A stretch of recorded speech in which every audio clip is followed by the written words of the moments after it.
All right, welcome back, guys, to episode 15 of 11 Bang Gang. The guy I got here with me today, he's a rabble rouser. He's legit. Gabe Latter's here with me. Say what's up, dude. How's it going, guys? After you got out, I'm just going to do a quick story here. What Facebook page were you a part of? So I was on the secret group of F and Boot Original Intent. I got invited from actually a 1-4 dude I knew named Adam Roach. And honestly, it felt like being a boot all over again. It was just a bunch of old school OIF and OEF vets that were shitting on me for being 2-4 and making fun of me and the whole nine, basically. And I was a part of that Facebook page, and now I just remember it being huge. It was like that and Terminal Lance were the only two at one point, like back in the day, 2000, probably 12, 13-ish days. And that's wild, dude, that you were a part of that, because that was a huge group. Yeah, like everything, it came to an abrupt halt and kind of got, we had guys in there. It was supposed to be just for the fellas, and we had guys in there running and tattling to other Marines' wives, like people they'd never met. So I exfilled out of there pretty quickly. Not because I was engaging in anything nefarious. I was just like, I don't want to be a part of this anymore. And most of us exited stage left at the same time. Yeah, that's funny. It's funny because the group that there's some of you guys listening right now are actually listeners off of this group, it's the Afghan Iraq Underground Vets Facebook page. That's who I found a couple guests on. And I just find it funny because even now it's done got so big that it's only at 28, maybe 30,000. But now everyone's like, well, I feel like that if I'm not a combat vet that I get made fun of. And I'm like, dude, this is already starting to go down the drain, bro.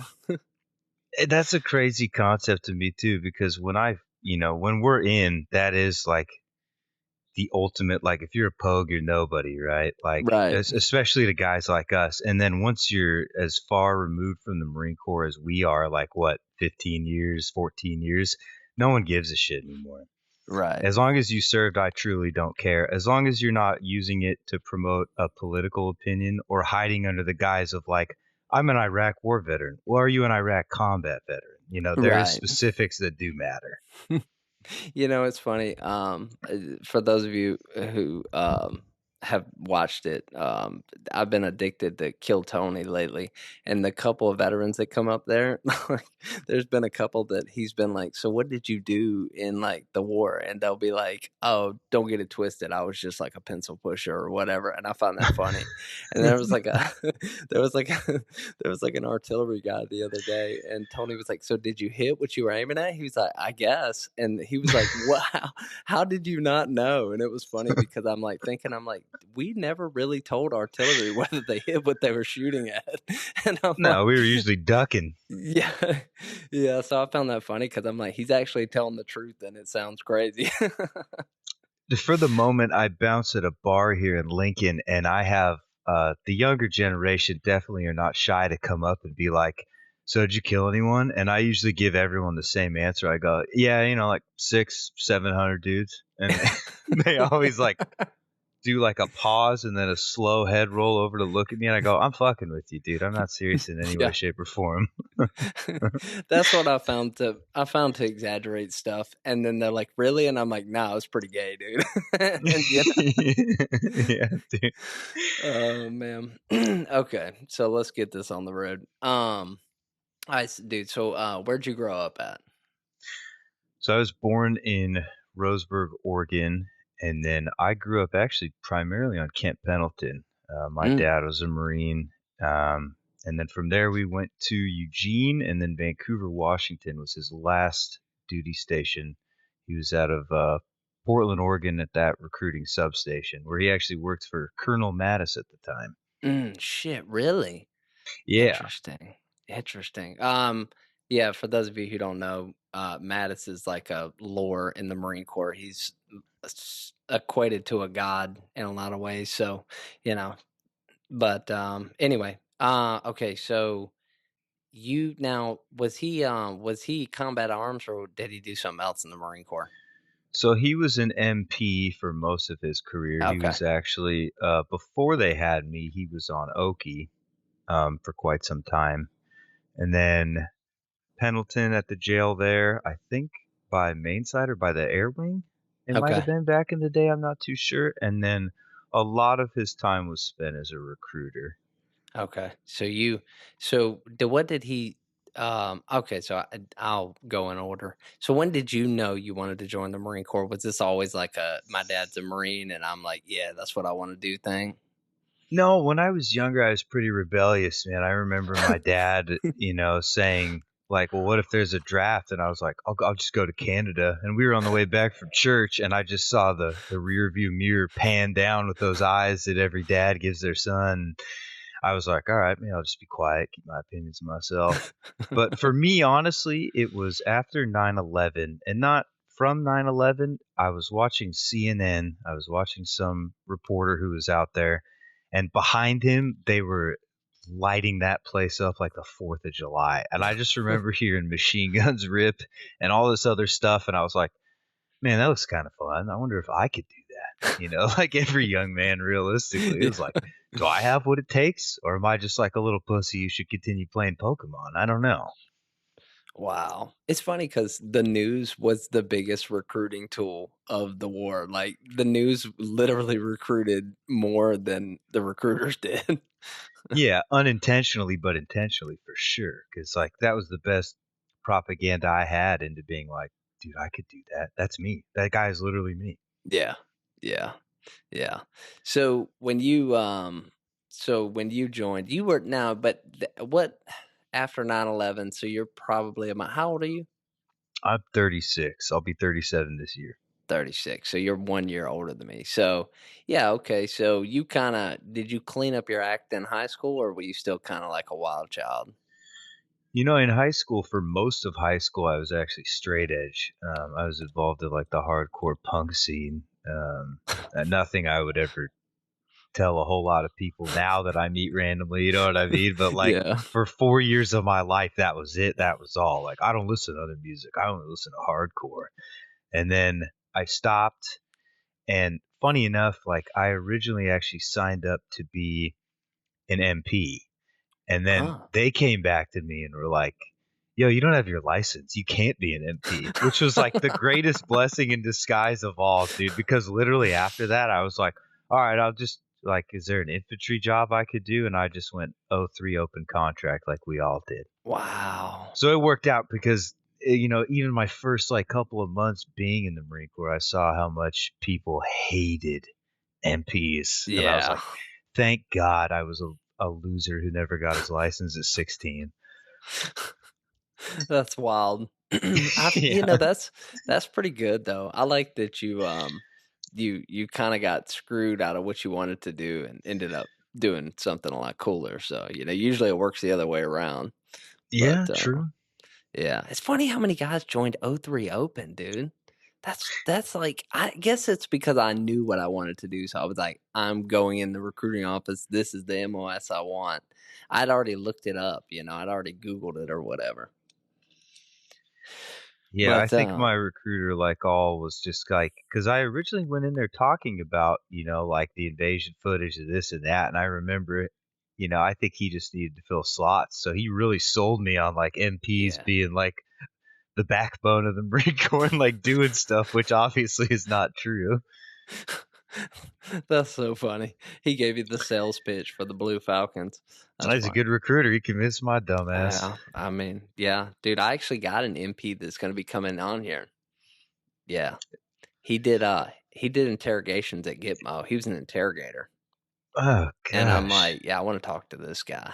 I don't know if he did them at Gitmo, but he might have done them at one of the bases in Afghanistan. I can't remember if he said he went to Yeah, Gitmo. some black site you've never heard of and Bro, never will so heard of. but he was, like, in intelligence and stuff like that, and I'm like, Oh, "Alright, yeah, dude," dude. "Yeah, let me get this dude on. I wanna know what was going on at Bagram, bro." That dude's waterboarded so many people, he's dive certified at this point, you know what I mean? Yeah, yeah. So, okay, so you're West Coast, so you go to, MCRD. I ask this question every podcast to every guest. Alright, so your dad was an MP, you knew what the Marine Corps was like, you had lived on base, you kinda knew the culture. How was it when you went to boot camp, versus, expectation versus reality? I don't know. I kind of got a mix of both when I went there, because obviously it's pretty fear inducing. You know what I Yeah. mean? Like, especially, being a dude who only really went on like family vacations, and usually it was like a drive to Nebraska. I wasn't accustomed to like getting on a plane to go somewhere for 3 months and then realistically 4 years, if you will, right? So it was definitely a culture shock getting there and having like, these dudes that back then seemed like grown ass old men. In reality, they're probably like 24, 25, you know what I Yeah. mean, depending on billet. And having them just scream at you, that was definitely like an awakening of like, what have I done? Yeah. Yeah. I think, I agree, it was a culture shock. That's what I used to could never find the words, but yeah, that's a great explanation right there, culture shock. I like that. Because, I mean, that's what it is. It's like you just like, that was my whole thing was I felt like people were so aggressive, and I wasn't used to seeing that type of aggression just all the time, and I remember I was going through a phase where I was just like, "I don't know if this is, like, me." You know what I mean? Like, it Oh just felt yeah. weird. And my one of the like not my senior, but the guy under him, he fucking detested me because my sense of humor never really changed, right? So like I got in trouble once for, we had that one drill instructor with the easily like his voice was you could imitate it like half-ass and it would still work, right? So we Mhm. would constantly be like me and my buddy Yance, shout out, we would constantly be waking people up and telling them to report to the duty hut. Oh, And so shit. they would get up and go do that, and then eventually I got caught, and he happened to be on duty, and, like, the jabs that some of these guys take at you is crazy, dude. Because he literally was like, "I can't wait for family day to tell your parents what a fucking retard you are," and I was just like, "Damn, dude, alright, appreciate it," and he was mean to me the rest of the cycle, like, he would That's smile and awesome. interact sometimes with people that he'd see me, and it would just go to a glare. And funny enough, I bumped into him in 29 Palms, and he still looked like a miserable, sad little staff sergeant. So, jokes on him. Joke's on him, bitch. Yeah. That's awesome. Yeah, that's great. Anything else eventful happen at boot camp? I usually don't spend a lot of time on it unless there's something, like, wild. No, man, pretty much the same. Not Yeah. as bad as like some of the OIF guys had it, of course. Like we definitely had drill instructors who got sent home for being pretty violent, or like little funny things like taking us on an island hopping campaign where they PT'd us in like the broke dick area and like making us yell like you failed as a human, you failed as a breed, just stuff like that. But boot camp is pretty universal for everybody. It is what you make of it, right? Yeah, I will say that I was talking to somebody about this on a recent podcast is that like our time when we went to boot camp was when the crazy ass PTSD'd out drill Yeah. instructors and instructors were going they were rotating into that. And I just feel like every single one of my instructors from boot camp to SOI were just like these Iraq veterans that were just whacked out of their mind. And Dude, yeah, my senior had the eyes of somebody who'd been doing fucking heroin for like 10 years. He looked insane, dude. And he literally, like, at the end of it, they show you that 3-1 Iraq video, the Balls yeah. of the Marine Corps video with the Seether music. And he points himself out in the video. And I was like, oh shit, all right, that makes sense. I didn't know what his stack meant at the time, but looking back on it, I was like, oh yeah, okay, that's why he is the way he That is. guy was legit. Yeah, he was legit. So when did you I see for some reason, and I don't know why I think this, but by the way, guys, this guy was in my unit. So I always feel like you went somewhere else before you came to 2-4. I did. Okay, okay. All I right, cool, did. cool, cool, cool, cool. So I won't sound like an idiot. All right, so you go to SOI. Anything crazy happen in SOI? It's pretty basic. Yeah, Same shit. yeah, Almost got lured into going like doing the recon in doc, but eventually was like, nah, I'm straight, homeboy. yeah. Uh, didn't really want to carry machine guns. Didn't really want to, 51s were still a thing then, and 41s obviously. But I just wasn't interested in any of that. I was like, I'm just gonna be a regular ass grunt. Hopefully, they don't give me a saw. I'll be good. Yeah. Okay. So you leave that and then you go where from SOI? So the drop that we had, right? It was half of us went to 3-1 and half of us went to 1-4. So I ended up in 1-4 Charlie Company, and uh, not trying to, you know, shit on 1-4 by any means, but fuck that place. Where was 1-4 at? They were in Because Horno. they were in Horno. Yep. Okay, shit, I did not remember that because They I have was one of the dumbest unit logos. It's like a Chinese dragon, and it says whatever it takes. Like, again, if you're older 1-4 and you were on that Mew and you went to the graveyard and all those places in Iraq, not talking to you, not talking to anyone there realistically, but that place put such a bad taste in my mouth. It wasn't even funny. So what I mean, I don't know how you can say that that was the gayest symbol because I thought 2-4 the seahorse until we redesigned it to the angry seahorse, bro. Come on. I was like It's okay, yeah, equally gay. You're right. pretty I gay. agree. Yeah. I But agree. okay, so you when you get to 1-4, yeah, I'm guessing there was a lot of hazing and they were probably pretty lame, or were they just like super strict? I just kind of want to get a feel for what you It say put was a bad taste in your mouth. it was a lot of hazing from, like, and again, dude, I'm not trying to like diminish or shit on anybody's service or anything like that, but it was a lot of guys that had the campaign ribbons and no combat action ribbons. You know what I Yeah, I mean? got you. I And a got you. lot of guys who were shitting openly on their own unit and saying, like, no war 1-4 and saying all this other shit and like being Mm. laughing at the fact that, like, oh, you guys are gonna do 2 Mews and that's it. And I was like, I'm gonna do what now? I was like, you're kidding me, right? Like, so yeah, that really just kind of broke me off the rip when it was supposed to be like kind of an exciting new experience, right? Of like, Right. I'm finally in the fleet. Yeah. I'm not a recruit. I'm not a school of infantry student. I'm in the fleet. I'm still on the bottom of the totem pole, but it's a little different. I'm here. Yeah, I'm Yeah, here. I'm here and ready to So, party. alright, so you how do you get to 2-4? Shit, dude. I wondered about this question and how to approach it and how to answer it Okay, because hold it on, is wait. pretty Did you wild. deploy with 1-4 at all? No, no, no, Okay, no. okay. So, yeah, No, so now how did you squirrel your way over to another battalion? so I'm not going to go into details. It's nothing crazy or nothing wild. But after Okay. that, my spirit was 1000% broken.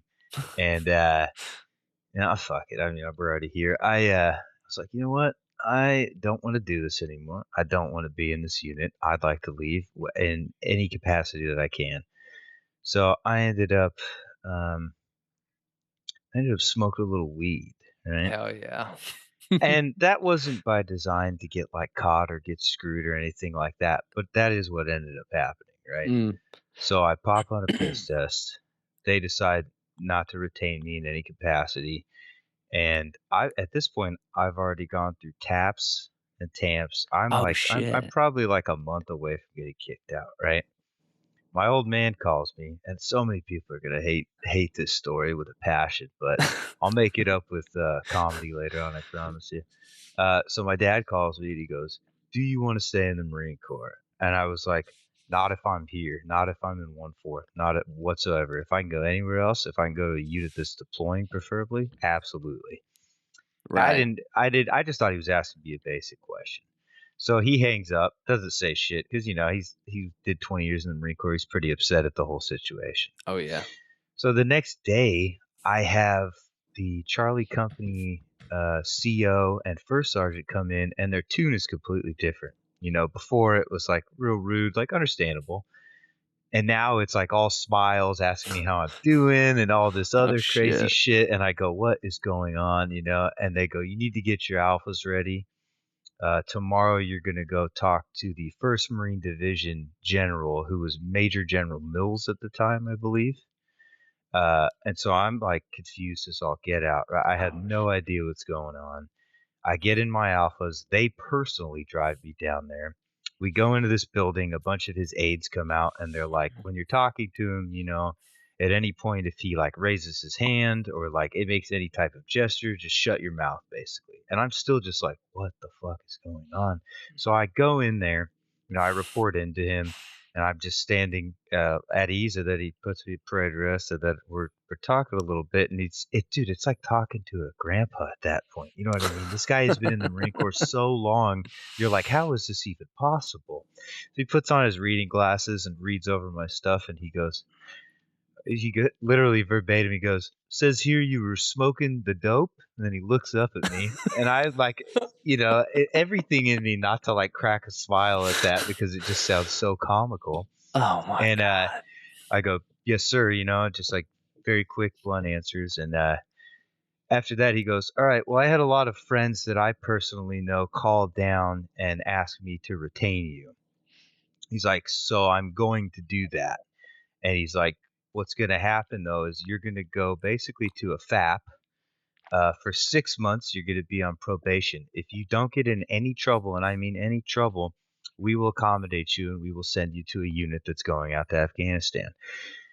And so that's exactly what happened. I ended up going to work at the White House in Mainside, where I engaged in the most fraternization I have in my entire life, Oh including shit. like pictures of me wearing like a full bird colonel's rank while he's wearing PFC chevrons, drinking with like a master guns that had broken time, just an insane chain of events. And then I kept my nose clean for 6 months. I got orders cut to 2-4, and I showed up to you guys, and literally I that was an awakening call because I was in there checking in, and I'm so used to hanging out with these dudes who don't care that I forget that I'm going to a line company again, and I'm standing there talking to somebody, and Jordan Cody comes up behind me, and he goes, "Get your bitch ass hands behind your fucking back." And I was just like, "Oh yeah, for sure. I completely forgot where I'm at." And from there, it was just on. So you missed the Mew, so you didn't go on the Mew.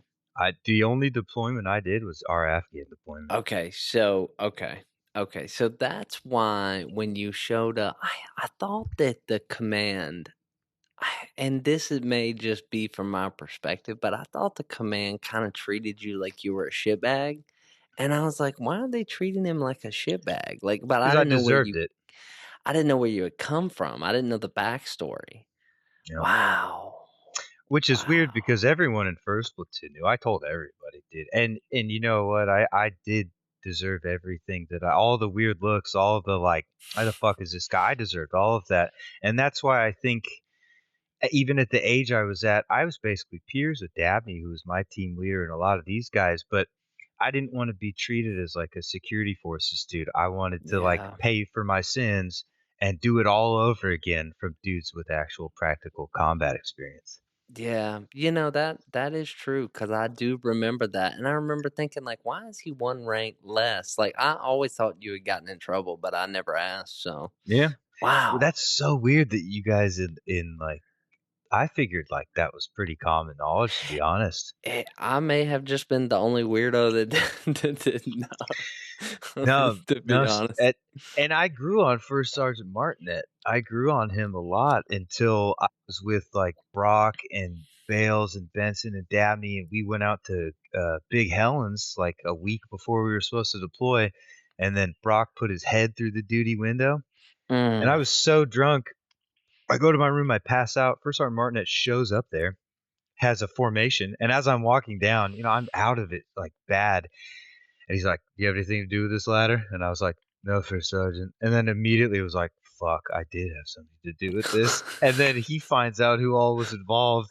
And literally in front of fucking Sergeant Mitzloff, he's like, "I'm disappointed, ladder. You're like a son to me." And I was like, "Fuck, why did you say that?" Like, dude, it was. That wouldn't be the Bro, first. That wouldn't be the last time he said something to me to like roast me either.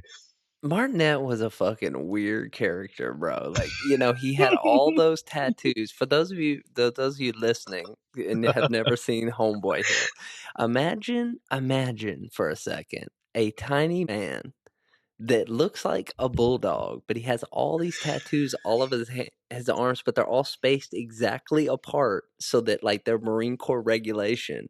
You know what's funny about all those tattoos you're talking about? They were all dragons.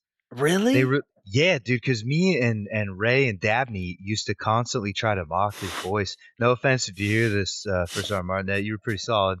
But we would constantly be like, "You see that ladder? I got that dragon for you. That dragon's for you, boy." And like just constantly make jokes about it. But the reoccurring joke with him and me is the first time we ever stepped off on a night patrol.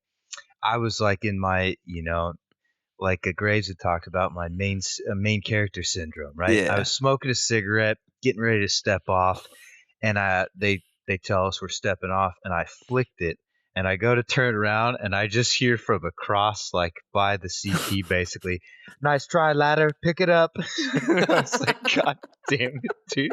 It was First Sergeant Martinet, so I Dude, waddled over there, picked it up, put it in my pocket. It's just like, dog, I look cool now, don't I? yeah, like, he made us get haircuts in Afghanistan. He was, like, constantly on it. I mean, I got away with it for the most part, but, like, he would catch me sometimes, and then, like, the EOD guys told him to fuck off. They're like, "We don't work for you."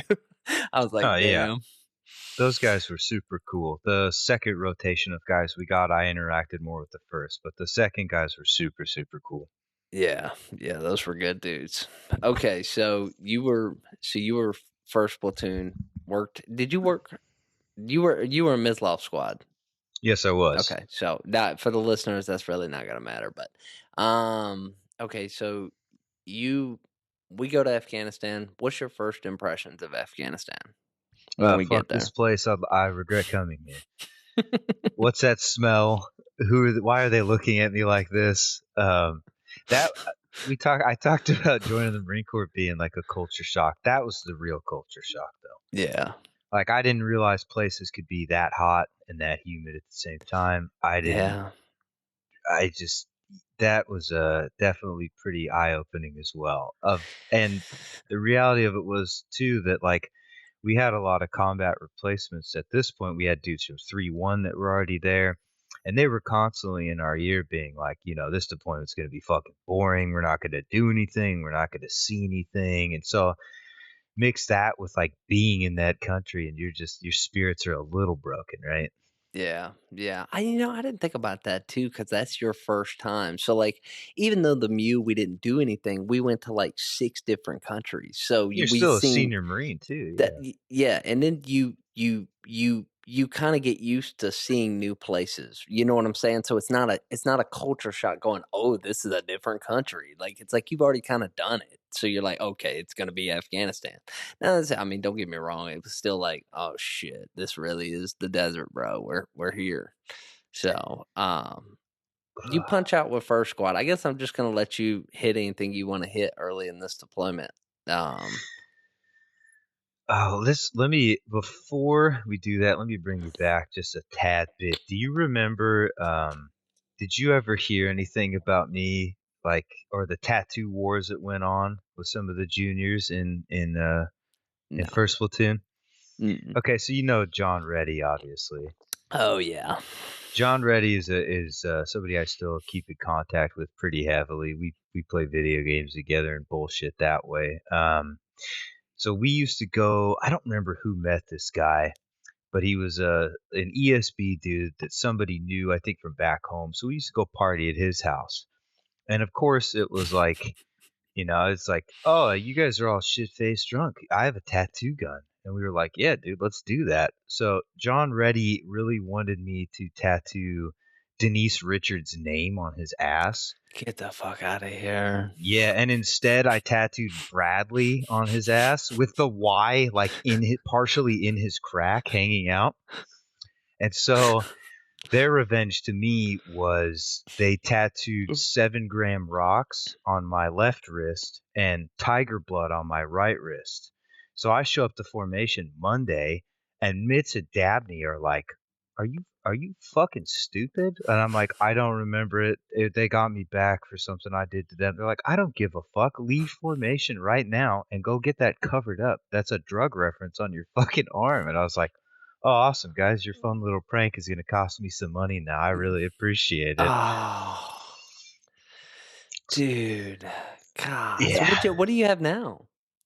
I Would mean, you? it literally is just like a wristband around my entire wrist. And sometimes when people ask me the time, I'll pull it out and like tap it like it's a broken watch, and they look at it and they go, "Is that an Apple Watch?" And I go, Oh, "No, it's just a cover up, buddy." oh my God. Yeah, yeah, Wow. Wow. pretty I funny. I guess so you've had them this whole time, and I'm sure I seen them and probably thought like, "What the fuck?" Oh, they made me go around and show all the leadership. They're like, "Look at this fucking idiot got," except for like obviously first sergeant and no, Staff Sergeant Renault saw it, and Oh, I he bet. had the same exact expression he always did, just that stern look of like, "I could beat you to death and sleep fine tonight." Yeah, this is a great question. The listeners aren't gonna get much out of this, but Staff Sergeant Renault was, like, a weird fucking guy. So what was your impressions of him?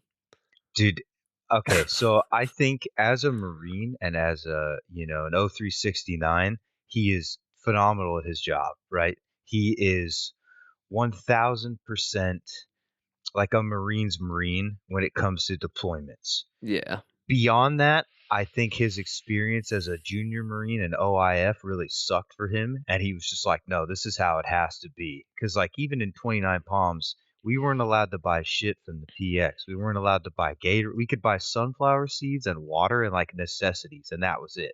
Like one time, this Mm. dude literally caught somebody who bought beef jerky, pulled us all into formation, held up the bag, and was like, "You think I don't want to eat beef jerkies?" And again, was another moment I had to like bite my lip and go like, "What the fuck?" And then I'm pretty sure he caught me doing my nightly puppet show in 29 Palms because like Sick. Mitzloff was there, everyone was there except for him, obviously. But I would do puppet shows of like stupid shit the senior leadership had said or done, and it was fucking hilarious, and everyone loved it to the point where like other dudes would come into the tent before bed and like watch them. And then I'm pretty sure he caught that, so he definitely like I got mixed feelings from the guy. But I will say this, like if you were disrespectful in front of people, he would fight your ass. 1000%. And I'm pretty sure he lost rank before I got there from fighting somebody in formation. Wow. And I then like that between guy. I like him too, dude. I mean, Between so you guys didn't see obviously because I was in a different position, I got to be a little bit different with him.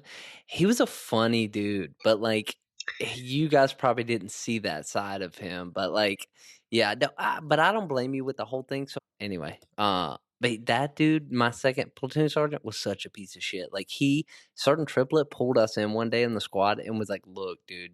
He's a fucking his name was I'll fucking call him out. His name was Staff Sergeant Andrade, and dude, Triplet told us one day, he was like, "Dude," he was like, "that guy's a piece of shit, and we're gonna have to do what we gotta do, but, like, you can't control who you get." And I was like, "Damn." It's 100% true, man. And the only time I really saw Sapsar, I saw him smile occasionally, but he was one of those guys where like if he saw you like looking at him while he was smirking or showing any emotion, he immediately just tight faced, right? Yeah, But I yeah. do respect him for this, and I'm not going to say the young gentleman's name. I'll just say he was a weapons platoon dude who was attached to us. But Renault caught him smoking on post, and they fought. And Renault lost, and he never said shit or NJP'd the dude. So I give Oh, him mad fucking shit. respect to that for that, dude. Like that is admirable for sure. Yeah, very, And I don't very. think a lot of people heard about that or knew about that. Yeah, I never heard that. Wow. Yeah. Dude, Yeah. you're like the fucking rumor mill guy, dude. Sometimes, dude, some of the shit is hearing it. Like I even heard some stuff at Sloat's memorial, rest in peace, that I was just like, what? Like, and even on your podcast with Turner, where you guys are talking about stealing parts off of regimental Vicks, I was like, that's crazy. Oh, bro. Dude, wait till you hear I'm just gonna ask you if you heard this one, but you could listen to the episode. Um Wood, Shane Wood? Yeah. Yeah, Wood was talking shit about Lieutenant Bennett on post and Lieutenant Bennett was standing behind him. Oh yeah. So Bennett was the weapons platoon guy, right? Yeah, yeah, that's right. That's right. Yeah. So he didn't like me either because before we deployed, we did like a run up to the helipad, and Yeah. it was all of us separate, obviously, and he was giving his weapons platoon boys a speech, right? And I stood up and started giving the speech from Gladiator to all the first platoon guys, and just like, making a mockery of what he was doing. And then like Mitzloff and Dabney, everyone's laughing, and then Mitzloff was like, Latter, Latter, Sit the fuck Latter. down. And I turn around, and Bennett and all of Weapons Platoon, Bennett's just got his hands on his hips staring at me, and all of Weapons Platoon is dead silent. And I was just like, yeah, I'm gonna go blend into the crowd real quick with my 6'4" tall ass. Do you think that maybe some of these people disliked you for a reason? Yeah, dude, because I always questioned the narrative, you know what I mean? Or I always like I even on deployment, dude. I remember my first truck before we got blown up, I had a tow and a 240. And Sergeant Grizz had to train me on the tow because Mhm. at that point I believe he'd already gone to school and was an That's right. 0352. So Yep. he trained me on that thing for a couple of days because there is a lot to it, right? Like the calibration, the fucking startup shutdown process, everything takes a little bit of time to retain and remember. And when we were doing that stupid picket line that stopped nobody from getting blown up, I had positive identification. I woke up Dabney and Rose was in my truck. I woke them up and I was like, yo, dude, I was like, I see these guys. They're crawling. They have guns. They're definitely out in the middle of nowhere. They're not fucking farmers. I was like, I'm going to call in to talk, get permission to fire. I ended up talking to, I don't know who it was. It was somebody higher up though. Mm. And I literally told them verbatim, I gave a perfect ad rack. And I was like, do I have permission to fire a missile? And they're like, no. And I immediately was like, why the fuck do I have this thing on my truck then? And they were like, who is this? Obviously not hard to figure out, but I was like, well, I'm already kind of in it. So I was like, no names over the net. And I just stopped responding. so, yeah, Yes. dude, I don't know, man. I always was like, just annoyed by like the little dumb things the Marine Corps did. You know what I mean? Yeah, yeah. It it's just you yeah, yeah. You were that guy. You always were. That's why I One was like I was excited to have you on this podcast. 1000%, dude. And I also had to be that guy because you need some aspect of comedy in your fucking life. You know what I Yeah, mean? for And sure. Darren Ray, our corpsman, he was the same exact way. Love that Dabney was the guy. same way. Everyone in first platoon was pretty cool. I didn't interact with a lot of guys in second and third until I'd been out or we got back, and that's when I started kind of like branching out. And because yeah, I think a lot of them did know my situation and were like, "Oh, that guy sucks." And then Yeah. just by like being good at my job and being friendly and cordial and being funny, that kind of saved face for me in the long run. Yeah, I think it did. Um, so but how did they kill that guy? Which guy? The guys that you were on the tow? I don't think anything ever ended up happening with them to my knowledge. I think we lost contact. I couldn't they went somewhere else. Mm, They wasn't anywhere super close to us. It was far. I mean, I was yeah. like zoomed in with the thermal IR portion of that screen watching them. And then it just kind of in all the talking back and forth, it was just like, oh yeah, they're gone now. Whatever. Mm, okay. The only reason is because we killed quite a few dudes with a tank down there. That could have been what happened, man. I mean, Yeah. 15 years removed, again, there's going to be some stuff like when you gave that preface at your podcast where you're like, hey, if I fuck up some of the details, I do apologize, but it's been 15 Yeah. years. And I got knocked out from an IED blast, so my memory's a little fuzzy on that one. I joined the club, bro. Me too. Yeah, dude.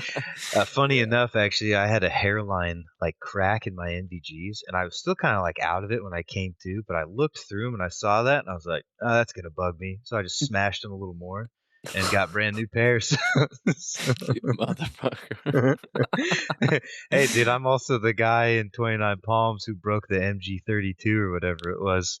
Like Oh, yeah, they gave me one when I had a M4203, and I was already a point man, right, for the deployment because I sweat the entire time unless we did a joint op where we had engineers. So I was yeah. like, dude, I'm not carrying all this shit. So I loosened the strap on it, and on range 700, I would run the cover and then just twist my body, jam it into rocks as hard as possible. I remember bringing it to the armor. I don't remember his name, but I handed it to him. He's like, "What's wrong with it?" And I was like, "I don't know. It just stopped working." And he just looked at me and glared, and I just walked away. It was like, and they never gave it back. So It mission it it accomplished. had to have been Stewart. It had to have Yeah, been it was Stewart. Stewart. It was It had Stewart. to have been Stewart. It was Stewart. Yep. Because Yep. I was the other armorer, so it would have been Yeah. me or him. Definitely wasn't you. It was definitely Stewart. That's funny. Alright. Alright, so alright, we get out there, we get sent out to, I got there before you guys. So you get out there. I know first platoon took the picket line first, if I remember We correctly. we did, Yeah, yes. you And did. that that made that first month, because that first month was kind of like learning the ropes and like not really going past Ugly Hill or even to Ugly Hill, right? So it was just Mhm, kind of rinse, repeat, boring, and just really put like a damper on the mood of like, oh yeah, this is going to be a pretty boring deployment. Like, mhm, the funnest thing I had done was on our way out to the picket line.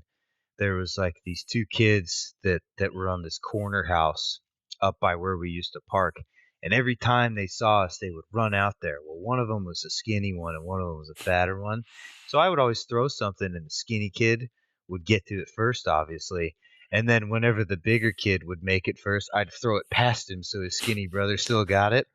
So the funnest part of my day was trying to dodge rocks from his slingshot ever since that first time I did that to him. You know what I mean? Like, and that mm, was it. wow. So you guys, I know first platoon was the first. I think they were the first. No, I think it was second platoon was the first to take contact, but it might have been first though. I can't I don't remember. remember, dude. It's one of the I two. It wasn't third. I remember that. it was Anyway, actually me. I went solo out there, got tick immediately. Yeah, I you killed went 600, Rambo, seven dude. hundred of them. Yeah. Yeah, yeah. Well, if I missed something, let me know. Yeah, I mean, a lot of my memories. Wait, first, I will ask one question. First time you took contact, tell me about that.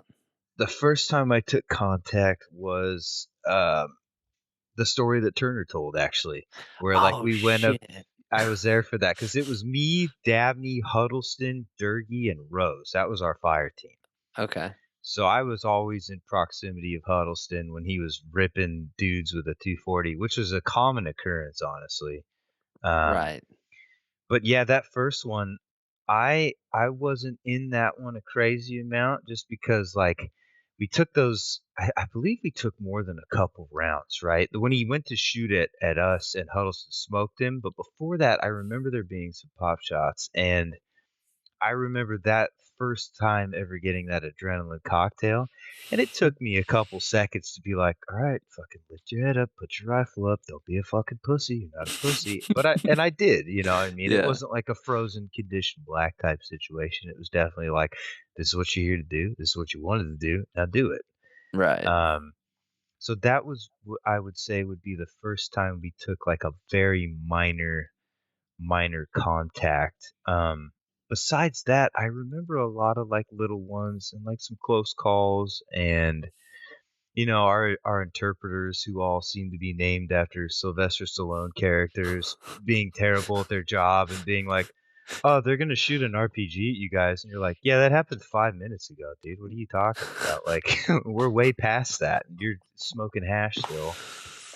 Um, but a lot of the most memorable times I have over there are like the firefight where I got my GSG, my gunshot graze, as I like to call it. Like that one's very memorable because it was pretty comedic and pretty fun.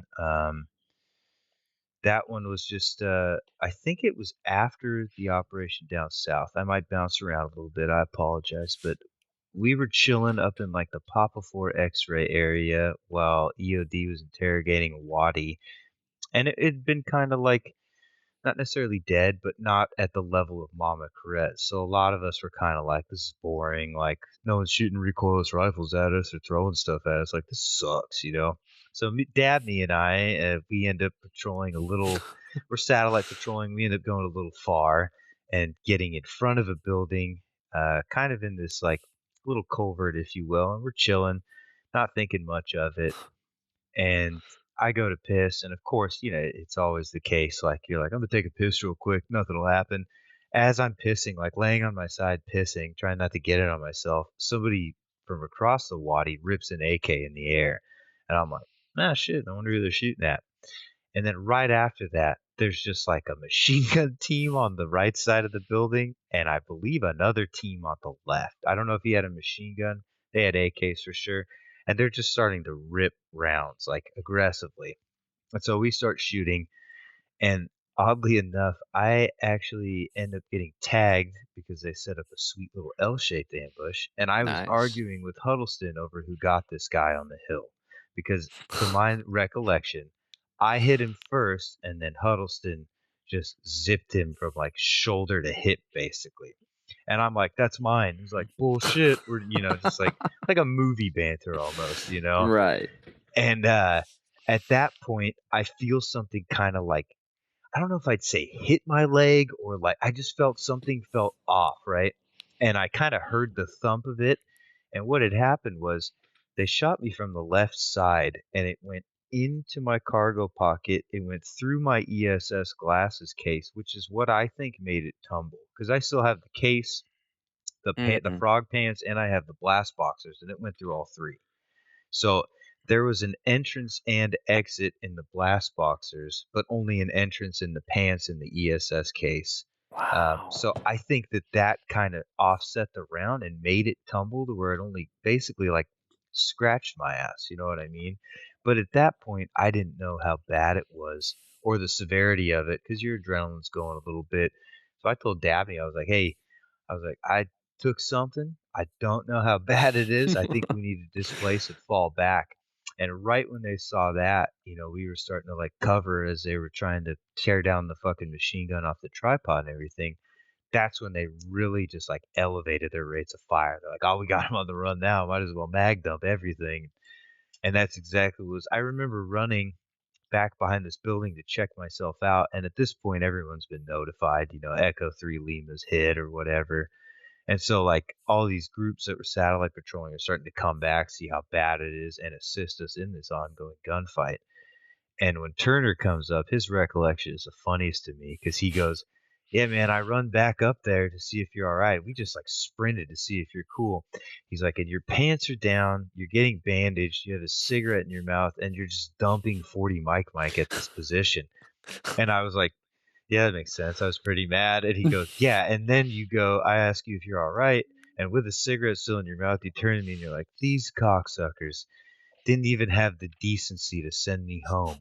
Look at this bullshit. And then I went back to dumping 40 Mike. And then Doc Ray gets on scene. And being the friend that he is, he looks at it, sees, like, it's really not that bad. Decides to give me the 5 milligrams of morphine, anyways. Oh, so shit. so in front of everyone, he's like, "Turn your head." And I turned my head and I felt the jab. And it was almost like instantaneous on like, a sober body that hasn't done anything or like Oh, drank in man. several months. And they literally are like talking to me and they're like, "Hey, we're gonna go maneuver on these guys. You good?" And I was like, "I think I'm gonna chill here." And they were like, "All right." You know what I mean? And I was like, "I can't feel my gear." I was like, "I feel like I'm like kind of just like walking a little bit off the ground right now." And like, I Holy just remember shit. sitting there chilling, and some A&A dude like asked me to hold my rifle. I let him hold it. He started shooting in that direction. I held his AK, didn't shoot it. It was a good time. Holy cow, man. I've heard stories that that morphine is wild, but Oh, yeah, dude. that's Uh, insane. It was fun, man. I mean, it's definitely an experience. Yeah, so for those of you who haven't listened to John episode 1, Latter got grazed, but it was a it he may describe it as nothing, but it was a gouge. I mean, it was pretty nice. It was gnarly. It was. I just don't wanna downplay any of the boys that act like Oh, Benson yeah. took a fucking Dragunov, Graves took a legitimate round, Machine Gunner Bradley took a legitimate round that, like, punched straight through his knee, Munoz took one in his shoulder that exited out his back, like, some of these guys just have and on top of, like, the single leg and double leg amputees. It's kind of Oh hard to yeah. like. I didn't even want to wear my Purple Heart, and Staff Sergeant Renaud chewed my ass about it basically because I Mm, showed up for the first uniform inspection not rocking it. It was like I was like, I don't have to, Staff Sergeant. It's a personal award, and he was like, Well, you're going to. That's fucking stupid, basically. So he definitely did put into perspective like it's not a big deal. Like he was yeah. telling me not to treat it like it's not a big deal, and I was like, I guess I get what you're saying, but it was just hard in comparison to be like, look at me, guys, I'm in the club too. You know what I mean? Yeah. Like when dudes had been sent Eh, home, and You know what's funny, man? Like I talked to because of this podcast, I've talked to quite a few guys that got wounded and evac'd, and every single one of them said the same thing. They were like, "I just feel like a pussy because I didn't finish the deployment." And I'm no, like, "Bro, like, it's crazy how those of us who made the whole deployment were like, we feel like pussies because we didn't, like, get medevaced, and the dudes who get medevaced are like, I feel like a pussy because I didn't do the whole thing." And I'm like, we should just all be like, no one should feel like a pussy. I mean, no, it's I wild. agree with you, dude. I do agree with you. It is that mentality of like Yeah. the Marine Corps. You know what I Oh, mean? Like yeah. it's even like kind of how you're conditioned to like they start young with it, right? Like that Yeah. whole like pain is weakness leaving Weakness the leaving the body, like body. don't be a pussy and like all this stuff to where like I remember Doc Rod asking dudes halfway through deployment if they thought they had PTSD and dudes were like raising their hands and being like, yeah, I think I do. And I just remember being like, what fucking cowards, Fuck you. yeah, literally just like conditioned to think that that's normal and think that like when in reality, it's like something that might affect me might not affect you, and vice versa. Everyone's wired Yeah, differently. Everyone has a breaking point. Mine might that's have right. not been when I was in the Marine Corps, but it definitely was when I got out. Yeah, yeah. Well, we'll get there because we're getting there. Alright, so, what else you got? And so you get shot. How many I'm guessing you took a little time off. I'm assuming, like, maybe a couple days or If were I you ju remember correctly, yeah, I had a few days off, and they put me as a vehicle commander for some op north. Oh, okay. And that might have also been when I got blown up. I can't remember the timeline on that one, but at some point they had old Lance Corporal Latter as a vehicle commander Hell who yeah. was literally just letting Aguirre shoot. Like I was like letting him recon by fire, and he was right a couple times. So I don't regret that decision by any means. And then they would hit the radio, and it was funny because Alstein was my driver, and he's having to listen to somebody who's been his junior this whole time telling him what to do, and you could tell he was just Ah, like motherfucker.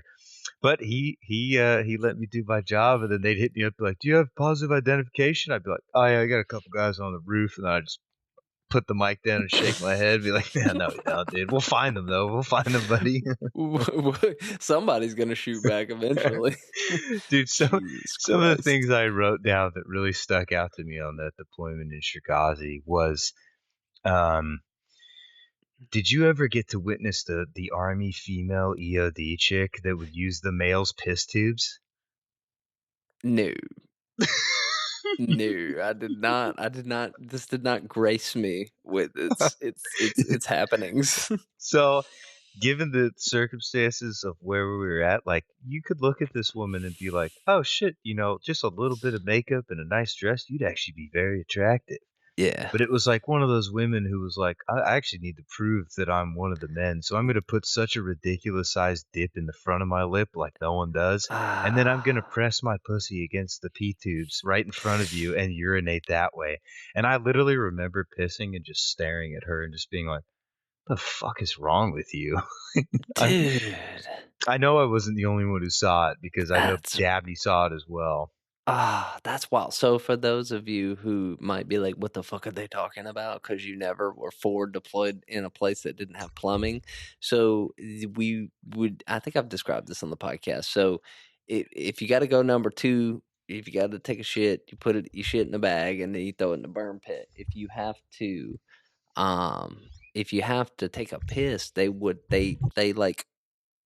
took an auger and they went diagonally in the ground, and you could dig them by hand, and you put gravel down and all this shit, and then you drive these pipes in the ground at an angle, and then you piss in the pipe so that it just disperses into the ground. and that's pretty much it. So, dude, yeah, but, like, the thing is, if she's pressing her pelvis against that pipe, dude, like, dudes miss and piss all over that thing. Yeah, she's just waterboarding her pussy with pee at that point. You know what I mean? Like, that's realistically what's going on in that situation. And it Oh my disgusted me. god. So, I'm kinda scared if this random list of things you got, I don't know what would be next, so I mean, a lot of it really does just revolve around our deployment and some of the, like, just some looking back on some of the shit we did.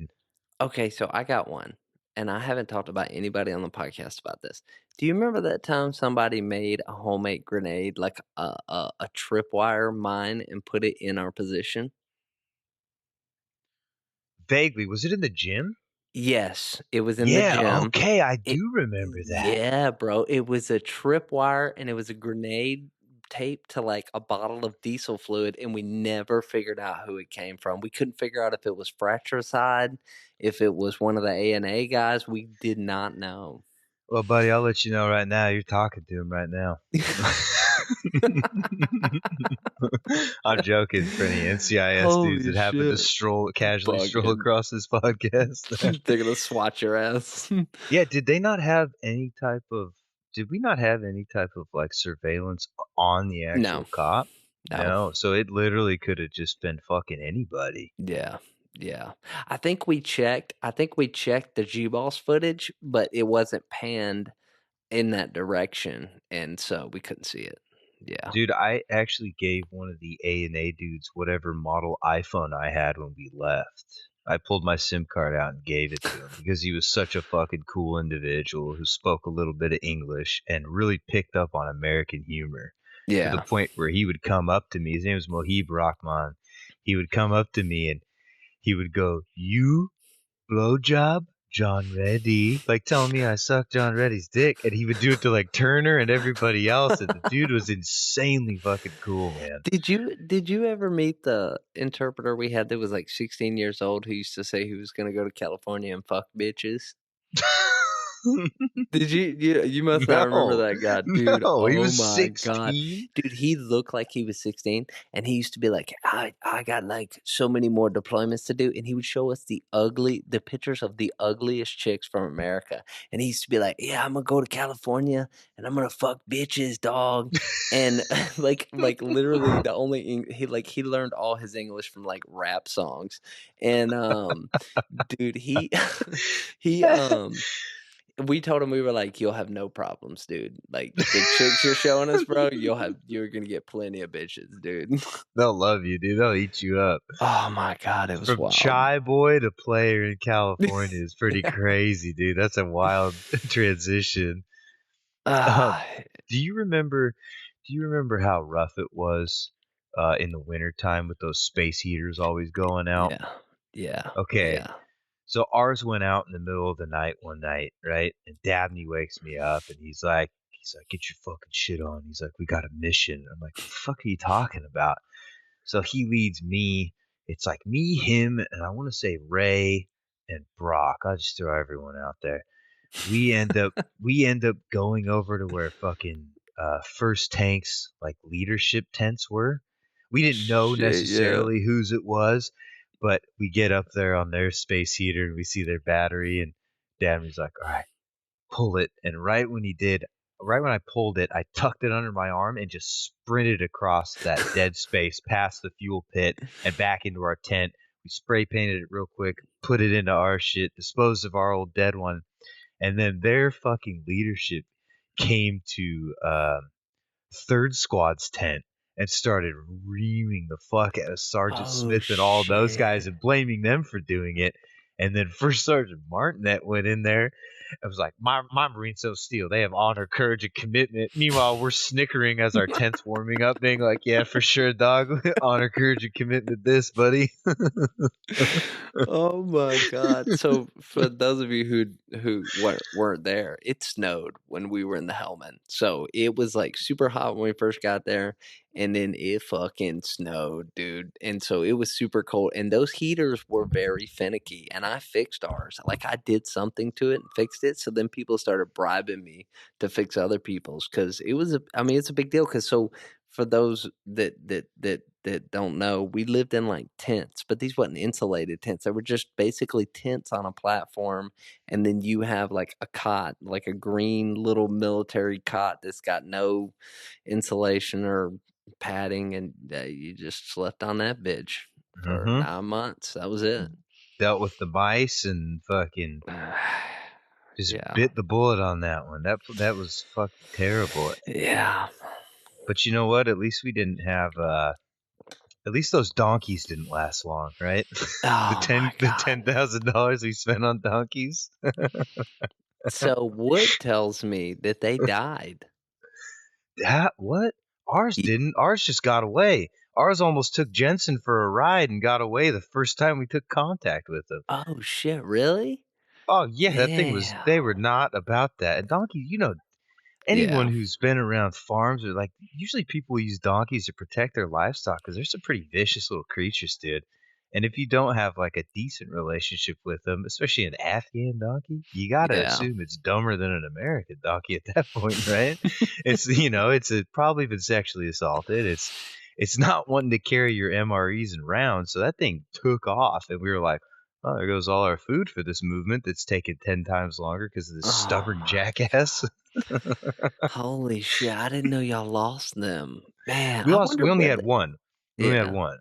But it was like, dude, we've got our 51 with a toe on his back leading it because everyone else has a job to do. Like, I'm not gonna sweep with a donkey, next to me or walking in front of me, you know what I mean? Like, Right, yeah. it's like, we're gonna boost their community by giving them, buying donkeys, $10,000 worth of donkeys, and then our gunny ended up getting bit, remember that?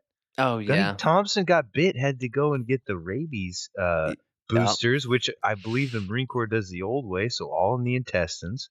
Poor Yeah, guy, he didn't deserve that. we've already talked about it with, I don't remember who it was, I don't remember who, but yeah, they wanted them it was definitely a decision to come for higher up. I think it was higher than our chain of command. I don't think it was Flynn and them, and I No, said that I on didn't that. think so either, to be Yeah, fair, I agree with you, yeah. because I know it wasn't Flynn who tasked us to go and blow up the mine roller that HQ left in the middle of a fucking field. Mm.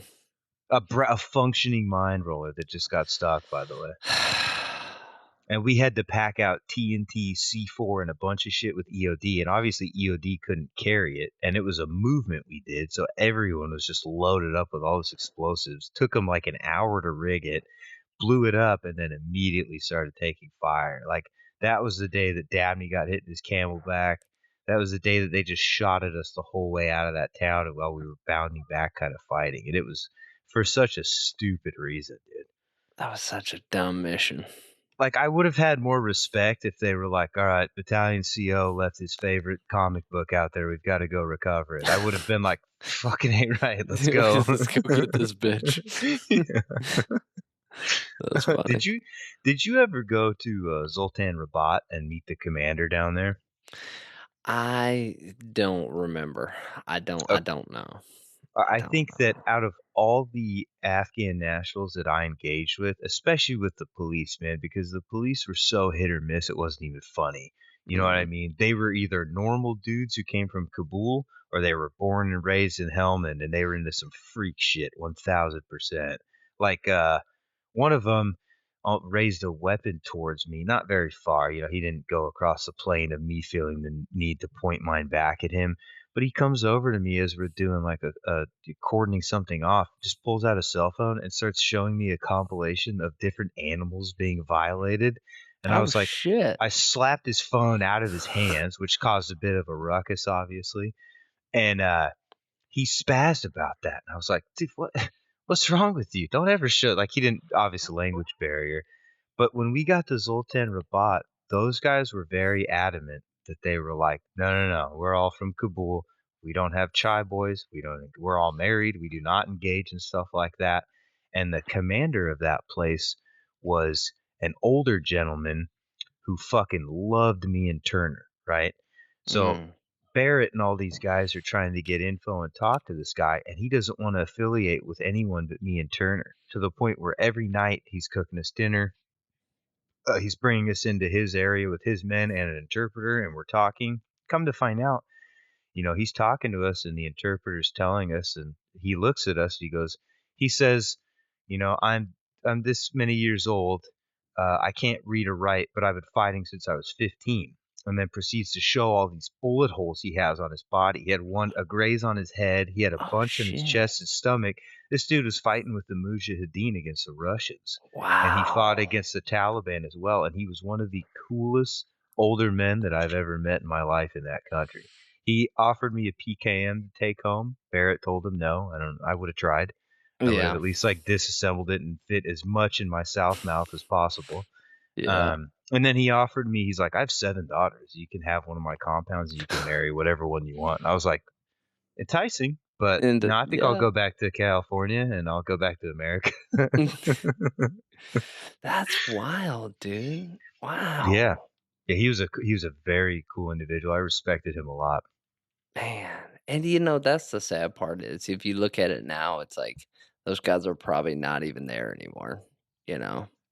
I think about Man. that Mohib Rahman dude. I found a picture that I actually had printed out of me, him, and Turner, and he's in the middle. We have our arms around him like he's one of us, and that's how he was treated. Really, I mean, I treated all those guys good because I didn't want them to turn on the embedded training team boys. I really liked Perez, Yeah. Zeller, and Foxworth. I still see Foxworth every time I go to California. Oh, sweet. Um, yeah, so I don't know, man. It was hit or miss, though. Yeah.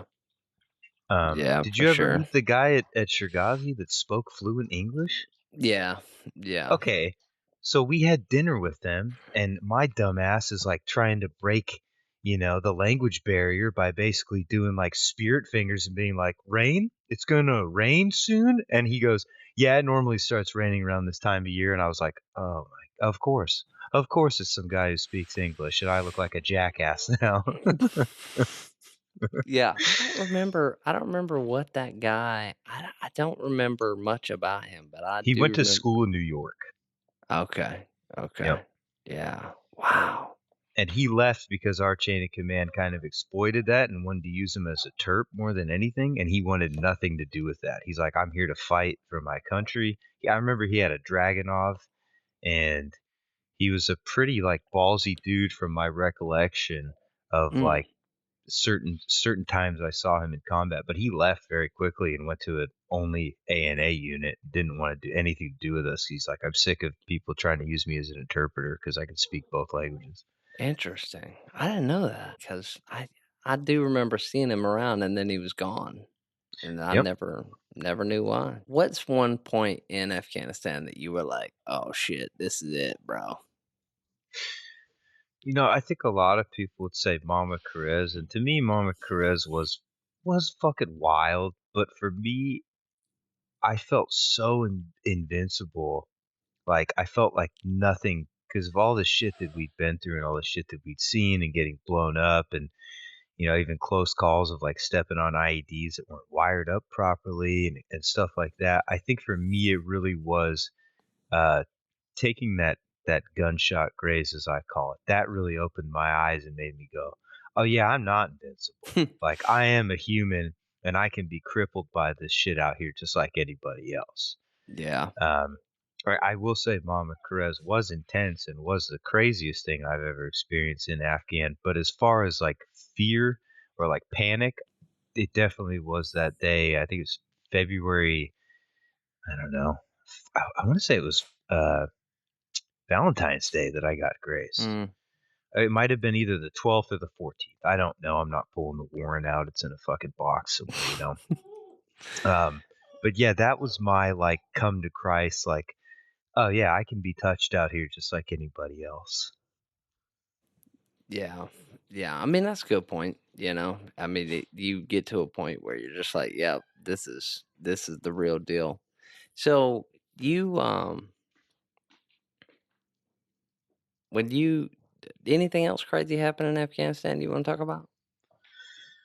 Dude, I don't know. I mean, a lot of it is again, it's such a like even listening to Turner talk about Mama Carez was like, oh yeah, I like completely forgot about so many of those chains of events or that day in total. Like I remember it being hectic.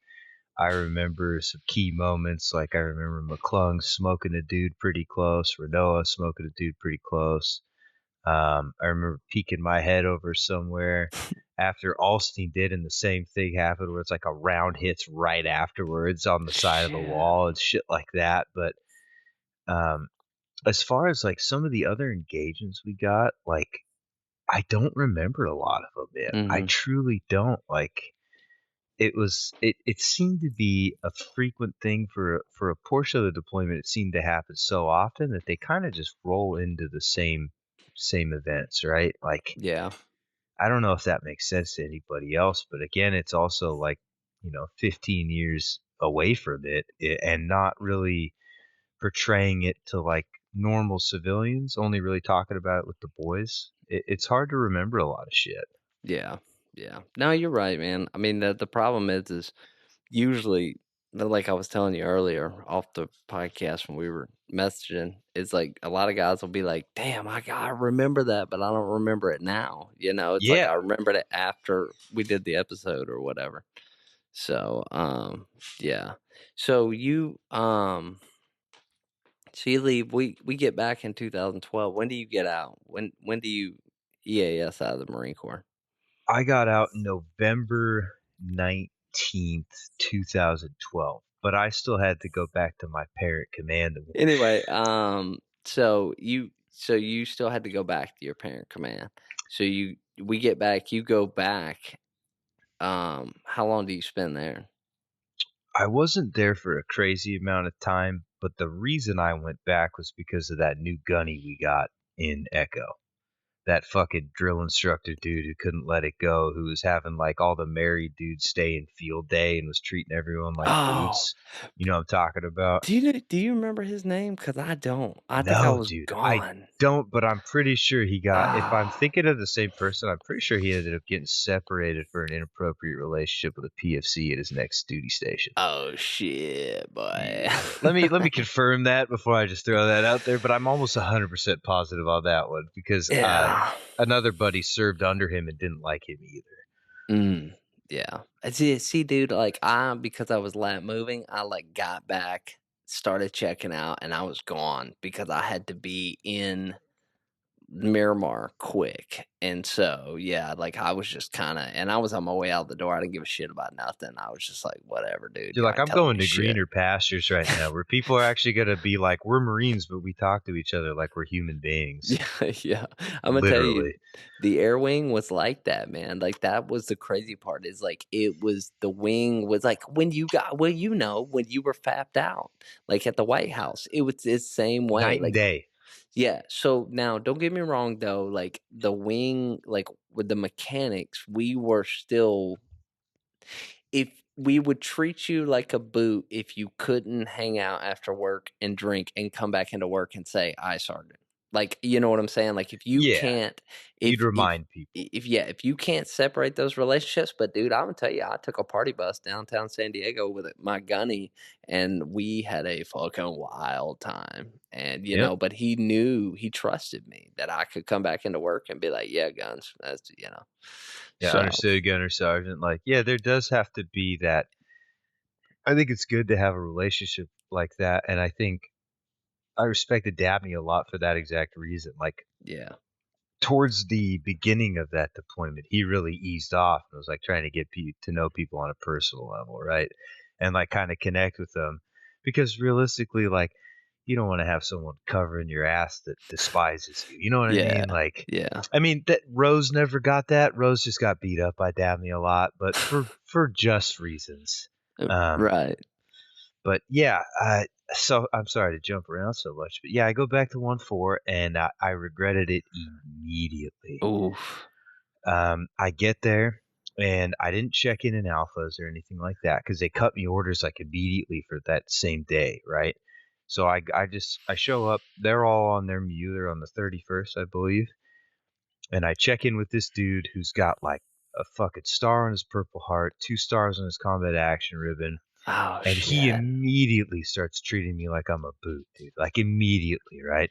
And for like 2 weeks, he's treating me like a boot. I'm just biting my tongue. What am I going to say to a sergeant who's in charge of like, you know, the Advon party that's there now. So I end up having duty with the dude. I go in with Chucks. He sees me and he like stands up. He's like, "Yo, my bad, man." And I was like, "What are you talking about, Sergeant?" And he's like, "I thought you were, I thought you were like these 1-4 dudes who just done news and thought you were hot shit. I apologize." And I ended up actually becoming really good friends with that dude. He was a 3.5 OIF guy. Oh Um, shit. his name was Sergeant Hernandez. He actually ended up making me a shadow box when I got out with like a training claymore and a 2-4 and a 1-4 challenge coin and all this other shit. Very cool Nice. gentleman. But other Nice. than that, the rest of them get back, and it was hell, dude. I didn't know who anyone was. They tried to make me run a PFT after I just ran one at 2-4. So I'm on the pull-up bar, and I should have known by this dude's high and tight he was important. So I get up there, I do 5 pull-ups real fast. I look at him and I go, "Bear min," I drop. And he fucking reams my ass in front of Ah. everybody. And he's like, "Respond." And I was like, "I don't know your rank."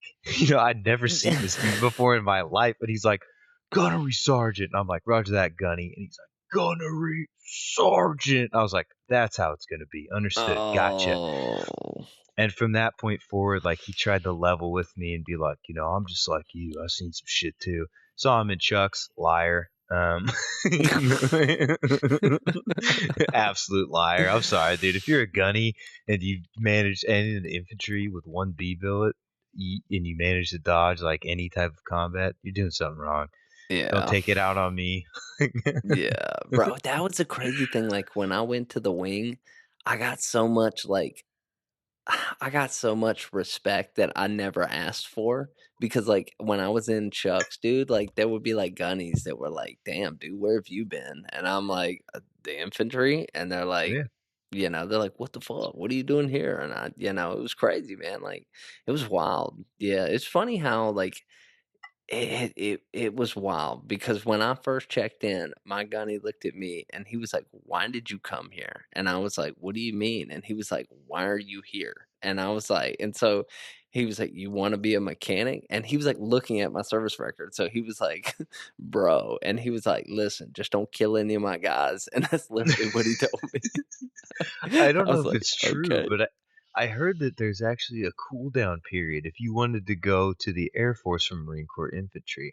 I never fucking looked into I, to I've see heard if that that. was true or not, but I could see it because they don't. Yeah. That's not the type of place for guys that are coming off of like, "Oh yeah, I went to Marja and then I went to Musa Claw and how's that?" And it's like, "No, we don't want you here, dude. You're No, gonna we fucking don't. spaz and like bash someone's face in." Fucking I have heard that though. I've heard that, but I'm with you. I've never like double checked it.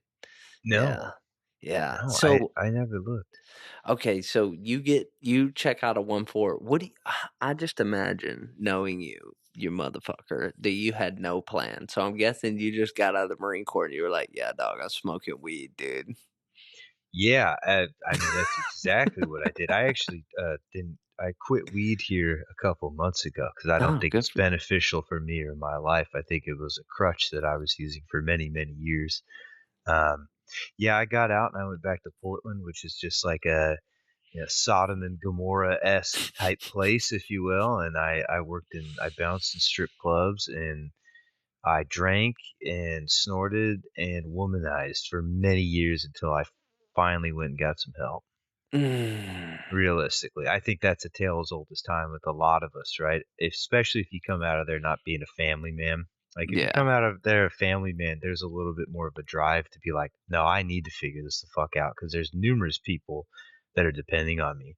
For Right. me, it was like I think, for me as well, like, I didn't really process a lot of the stuff that happened on deployment, and then Mhm. it was like some stupid Hallmark movie, like, we went to the mall with Dabney and Ray and all these people, and at one point, we were in the food court, and they went to go do something, like, Dabney was gonna return something, Ray was grabbing something to eat, and I was just standing there, dude, like a fucking retard, just, like, frozen in time, didn't even notice it. And I think that was like the reality of everything had finally hit me because over there you don't really have time to sit down and think. You know what I mean? Like it's just go, go, go, do, do, do. And so getting out of the Marine Corps that quickly after getting back, it was just an extension of that, to where it was like I don't want to think about this stuff. I don't want to be involved in this stuff. I'm going to get fucked up. I'm going to disassociate, and I'm going to remove myself from this stuff in a very unhealthy way. Mhm. Mhm. Yeah, that's what I liked about the wing was because I kinda got to go and do the cool down period where everything was still done for me, you still had the structure, and then, like, so you were forced to continue to live, but, like, man, I went through a lot of alcohol, but I ask guys this because I ask guys this question because even though I was in the wing, I still didn't truly process it till I got out, till I got Yeah, away from everything. you're And so so I'm busy. assuming it was the same way with you. 100%, man. Yeah, it's just, and again, I think the Marine Corps does a really good job of like conditioning you to have that mentality. You know what I mean? And like on the other end of that too, it's like we had dudes even in our unit, who had done, you know, maybe something on accident that they had to live with, right? I'm not Mhm. naming names specifically, but there was a young man who in the heat of the moment, in a fucking crazy kinetic situation, hit the wrong people and had tremendous guilt about that. And instead of the Marine Corps being like, "Well, why did this young man who's 19 years old pop on a piss test for methamphetamine?" Instead of asking that question, it was just like, "Fuck off, get out of here." You know what I mean? When in reality, that dude is probably suffering, probably having a hard time comprehending or coping with what he did, and he was just fed to the wolves where it got worse. You know what I mean? And he's out of it now. He's doing amazing. But it's just like shit like that put a really bad taste in my mouth and kind of really made me resent the Marine Corps and even telling anybody I was a Marine, right? Yeah. Um, I just I think the transition period they have is like they really don't care about you unless you're a lifer, needs of the Marine Corps and contributions to the Marine Corps. Yeah. Again, I love the Marine Corps for what it is now that I'm in a healthier place, but it definitely put a bad taste in my mouth like it does a lot of people for many, many years. Yeah,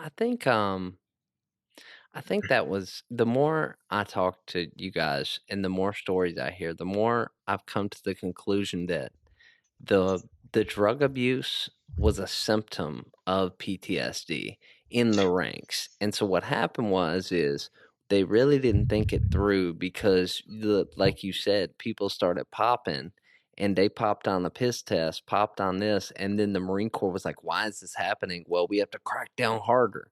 So instead of addressing the root cause of the issue, which all those years of war caused, the issue, we just decided to fight the symptom instead of the issue, and I think that's a big deal.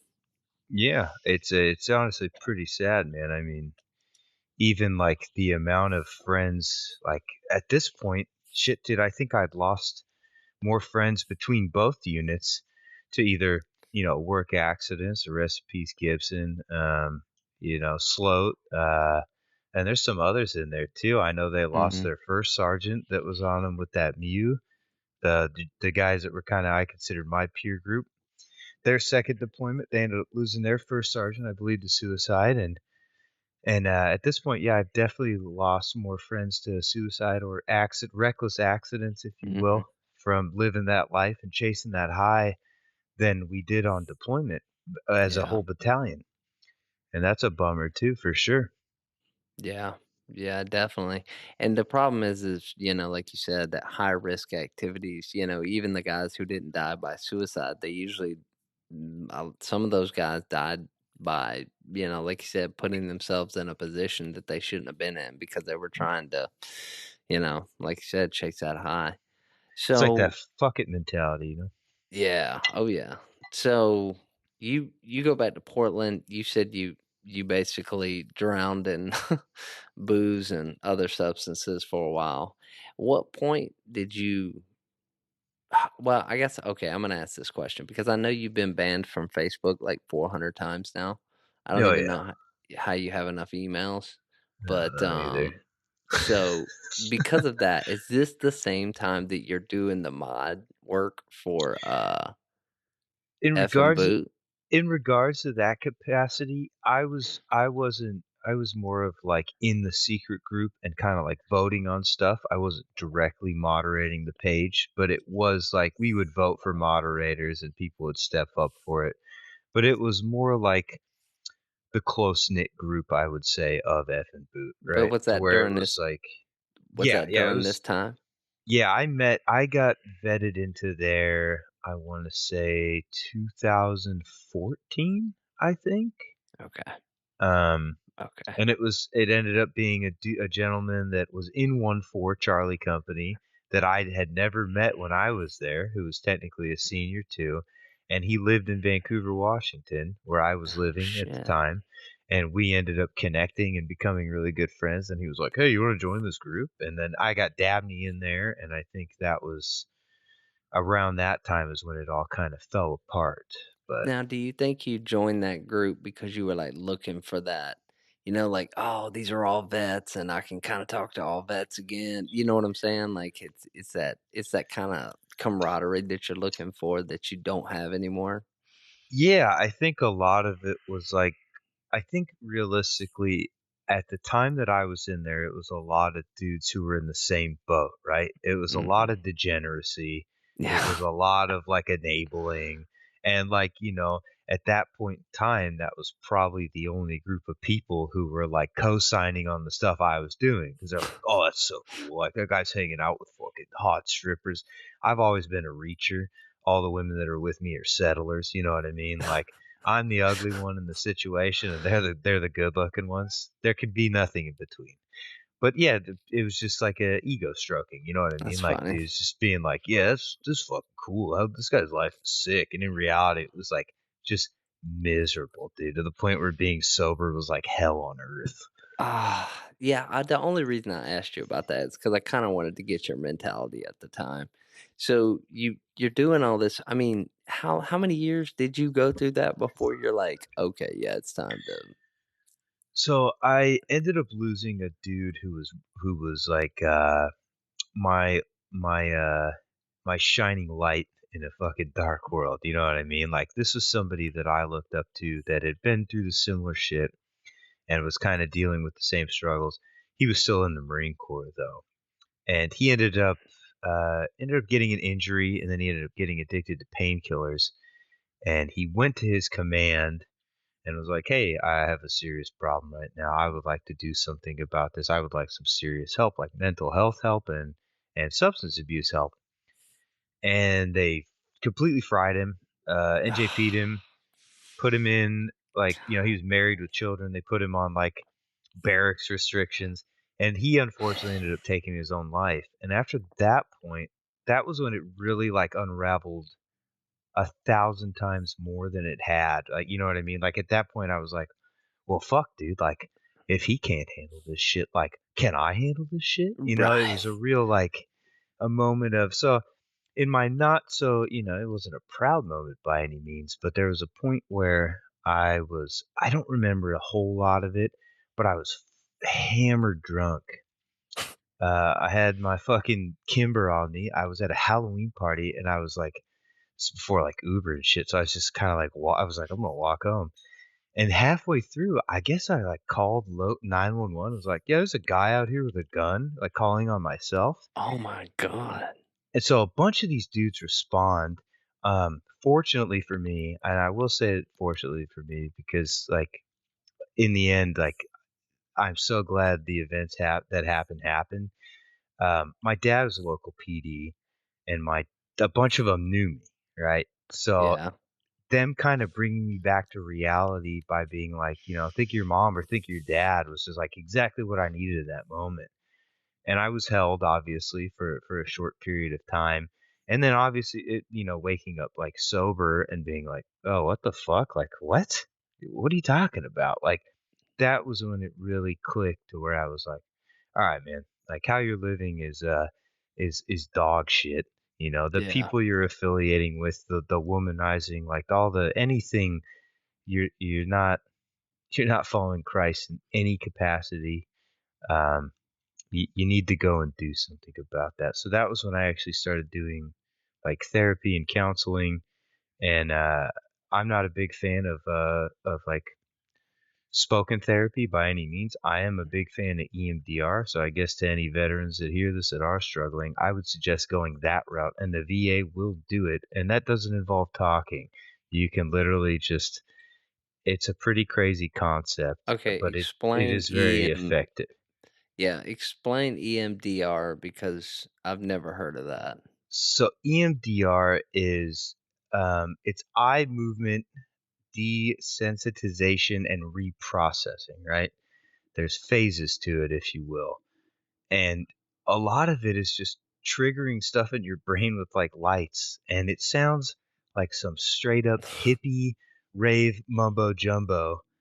You know what I mean? Like when I talk about this, you envision like me with like light gloves in front of you trying to give you a light show or some retarded shit. But and I was hesitant of it too. I wanted nothing to do with it. And then I actually went out and did it, and it had tremendous effect on me to the point where like I just didn't really think about that stuff, or I was able to process it and move past it, right? Right. Neurofeedback is another good one as well. I'm not sure the process of neurofeedback. I've just done it a few times, but EMDR, if done consistently, it can help people forget like some of the worst traumas you could experience, and it's got a very high like healing rate, I guess you would say, or Yeah. percentage of people that can actually function with their lives and move on. Wow. That when you explained what it was, I've read a paper on this, but Yeah, I've never looked into it. That's it's interesting, it's man. wild, man. It's insanely wild. But I think the biggest thing, and I'm not trying to be, I know there's a lot of people that don't appreciate Bible thumpers, but I think realistically coming back to Christ and like reaffirming my relationship with him and being active and like having a relationship is really like the turnaround point for me overall. Wow. What year would you when you kinda started to make all those changes? Around what when was that? I'd say 18 is when I really got serious and was like, all right, I'm 18. done doing cocaine. I'm done doing hallucinogens. I'm done drinking and doing like 2 or 3 Xanax bars and blacking out for a couple of days. Like I'm done with Holy all that stuff. shit. It did get old. And then on Yeah. top of that, all the other stuff was like, it was just a road going nowhere. You know what I mean? Yeah. Yeah. Yeah. So what are you doing at that time? So once you still doing doorman at the strip club or being a bouncer? Or do you No, change jobs? so I was doing that up until COVID, and then during COVID, obviously, like that side of the Yeah. world like ceased to function anymore, right? So I actually ended up finding a job with a company based out of Vancouver called Cascade Bridge, Mm. and I built bridges for basically up until I moved to the Midwest. And then through that, I was able to actually get motivated to be like, dude, I don't want to wear bags and work concrete and do all this shit the rest of my life. I'm going to go be a crane operator. So I am a licensed and certified NCCCO crane operator for almost everything except for like drag line and like bucket operations. So like No tower, bucket. shit. Yeah, and I'm trying to get back to that now. I'm back in therapy. I think I held a lot of stress in to the point where like my guts don't want to work too well. And that's Mm. a big issue when it comes to running cranes. You know what I mean? Like you can't have an operator who's like, "Oh, going to the bathroom for the 7th time today. I'll be back though, I swear." Yeah. And at this point, I've eliminated. I mean, I don't think it's. I've done the low FOD mop and like all these diets and removed stuff, and it just it's got to be stress related at this point. Man, that's interesting. You should if you're kind of a alternative health guy, you should try I think it's the peptide TB500. It's supposed to help with gastrointestinal issues. Really, Um, I will yeah, look into that. yeah, yeah, yeah. Look into it. Don't get it from a health clinic, or like, just kind of look around, see what you think. But yeah, man, like, so is it true that crane operators have to have like, did they have to have like a license or like Yeah, insurance? No, not a license, but like insurance, like super high insurance. I mean, if I were to run and like own a crane and taxi myself out, yes, Yeah. for sure. But usually I'm just under the company's Oh, insurance at okay. that point. I mean, don't get me wrong, like if something happens though to where I were to kill somebody and I was at fault, I would be getting charged for it, you know what I mean? And you would immediately like you're getting a blood test and a piss test right on the spot basically, like, or they're Dang. ushering you to a hospital that can accommodate that because Holy cow. they're not gonna their insurance isn't gonna wanna eat that if you're at fault in reality. Right, right. That's wild. That's wild. So, how was therapy when you first started going? What was your initial thoughts? Because I know the first time I went, I was kind of like, yeah. The second time, I was like, I love this. Like it didn't take long for me to like really like it. But I have a good therapist. I think that that is 100% key, right? If by the first or second time you don't feel like a connection with this person on a human level, you're not going to open up to them because that Yeah, would be the equivalent of like you going up to a stranger at a bar and being like, "Hey, this is me. This is why I'm fucked up. This is what fucks me up." You know what I mean? Like yeah. it's just kind of hard for guys like us to do. So the first few like even now I went back to therapy, right, to deal with some kind of residuals where I was kind of like feeling a certain way and was like, I'm just going to nip this in the bud real quick. And this lady was, God bless her heart, she was trying, but she wanted to revolve everything around like I was doing prolonged exposure therapy. She'd be like, "Well, maybe just like expose yourself to loud noises." And I was like, "What? I never said anything about loud noises. What are you talking about?" You know what I mean? She's like, "Maybe go in public without a firearm." And I was like, "I do that all the time, lady. I'm in Lincoln, Nebraska. I'm not in Portland, Oregon anymore. I feel very safe here. Like, I don't feel the need to do that." I was like, "I've told you what my problems are. I was very open with you from the start, and you are not listening to anything I'm saying." So I stopped going and now I'm trying to go back and do EMDR through the vet center. And for those of Mm. you that don't know, the VA is not your only option. If you have a combat disability rating, you can go through the vet center and they will accommodate you. And they're a lot different than the VA's therapy. And I will second that because that's who I go see once a month is the vet center. I have a counselor or whatever at the vet center, and they are excellent, Yep. excellent, Yep. excellent. So yeah, definitely go do that. Yeah. So when you decided to clean everything up and change how you were doing things, did you ever like relapse on that? Like, yeah, I'm assuming you just didn't just wake up one day and be like, man, I'm gonna quit all this shit and I'm gonna be good. I think that was also a big reason as to why I moved to the Midwest. It wasn't Mm, like I had quit well before and I was doing good, but I hadn't fully removed myself from that friend group or those people, right? Because yeah. I've known these guys at this point for since I was a freshman in high school. It's 2004. I'd known these guys. So it's kind of hard to just be like, I don't have control enough to say no. So I Yeah. got to cut you out of my life, even though I don't agree with their lifestyle. Um, so yeah, I mean, there was a moment of lack of clarity, even at Sloat's thing like 2 years ago, where it was offered to me. I was drunk enough that I accepted, and immediately was like, the fuck did I do that? I was like, no more. We're done. And Ah. thank God I was not one of those gentlemen who was like, I'm gonna stay up till 6 o'clock in the morning partying with all these dudes. I was like, I'm going back to the hotel and get the fuck away from this shit. God, So moment of relapse for sure, but it was still like something where I was like, stop now.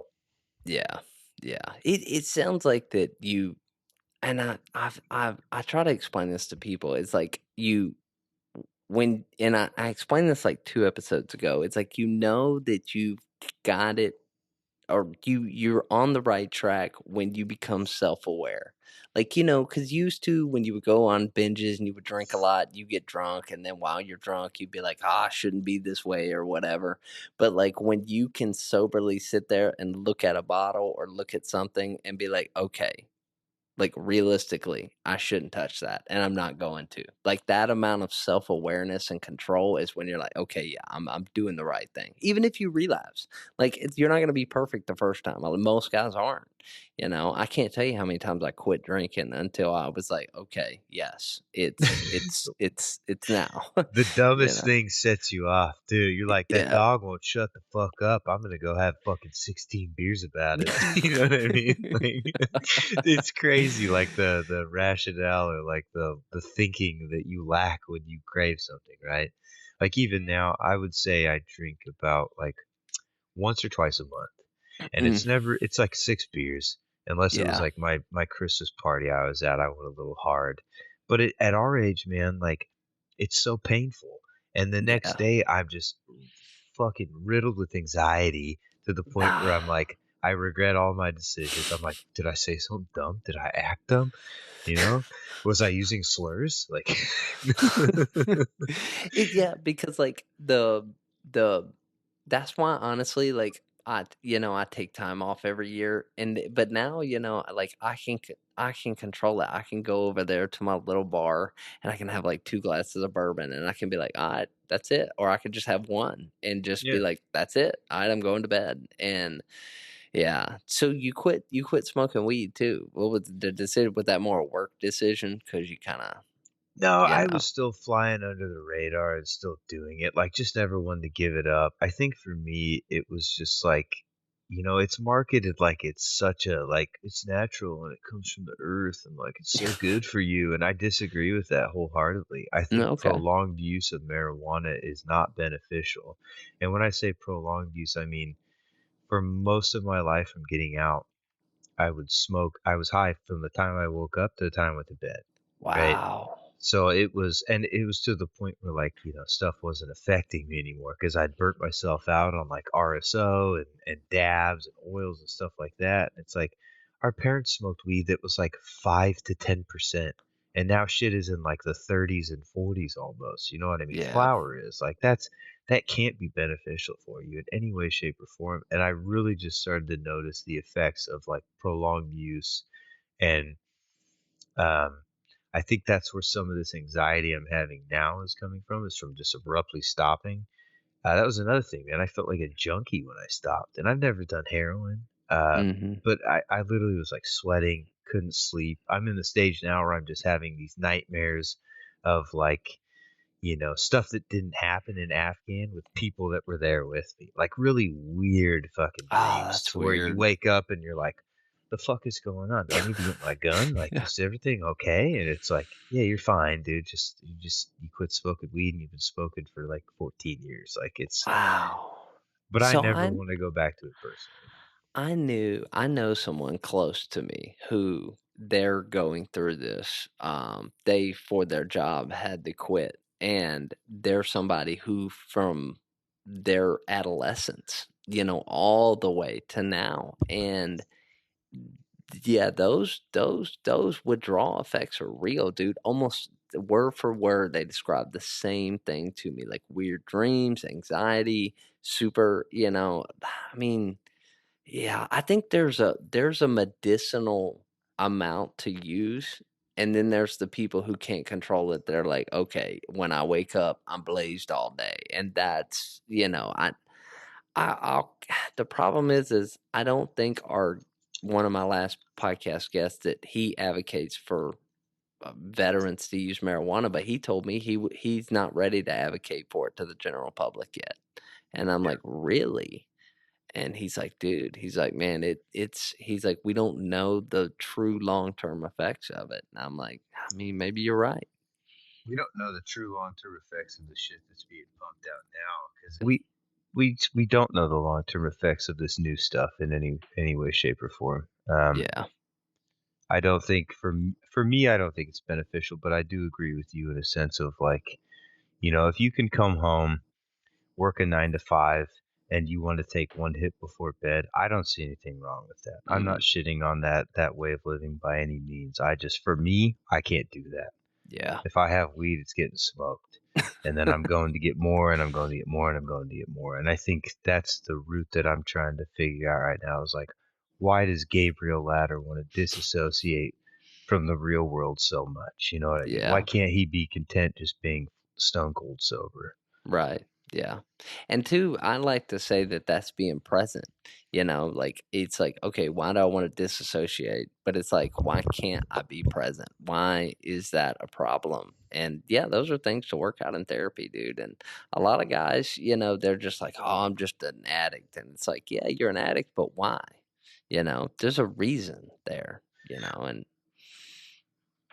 Labeling yourself that is just like the easy way out, if you will, right? It's like mitigating, just being like, I'm just fucked up, man. Like, like it's just, I don't know, man. I think a lot of us, veterans especially, like a lot of us do fall back on some sort of crutch or like, shift blame onto something. And part of really like getting that peace is finally like owning up to your actions and owning up to the reality of what you experience and being like, yeah, man, I saw some fucked up shit. I did some fucked up shit. It's time to probably address it. Stop putting it off to the side with whatever substance or vice that I have.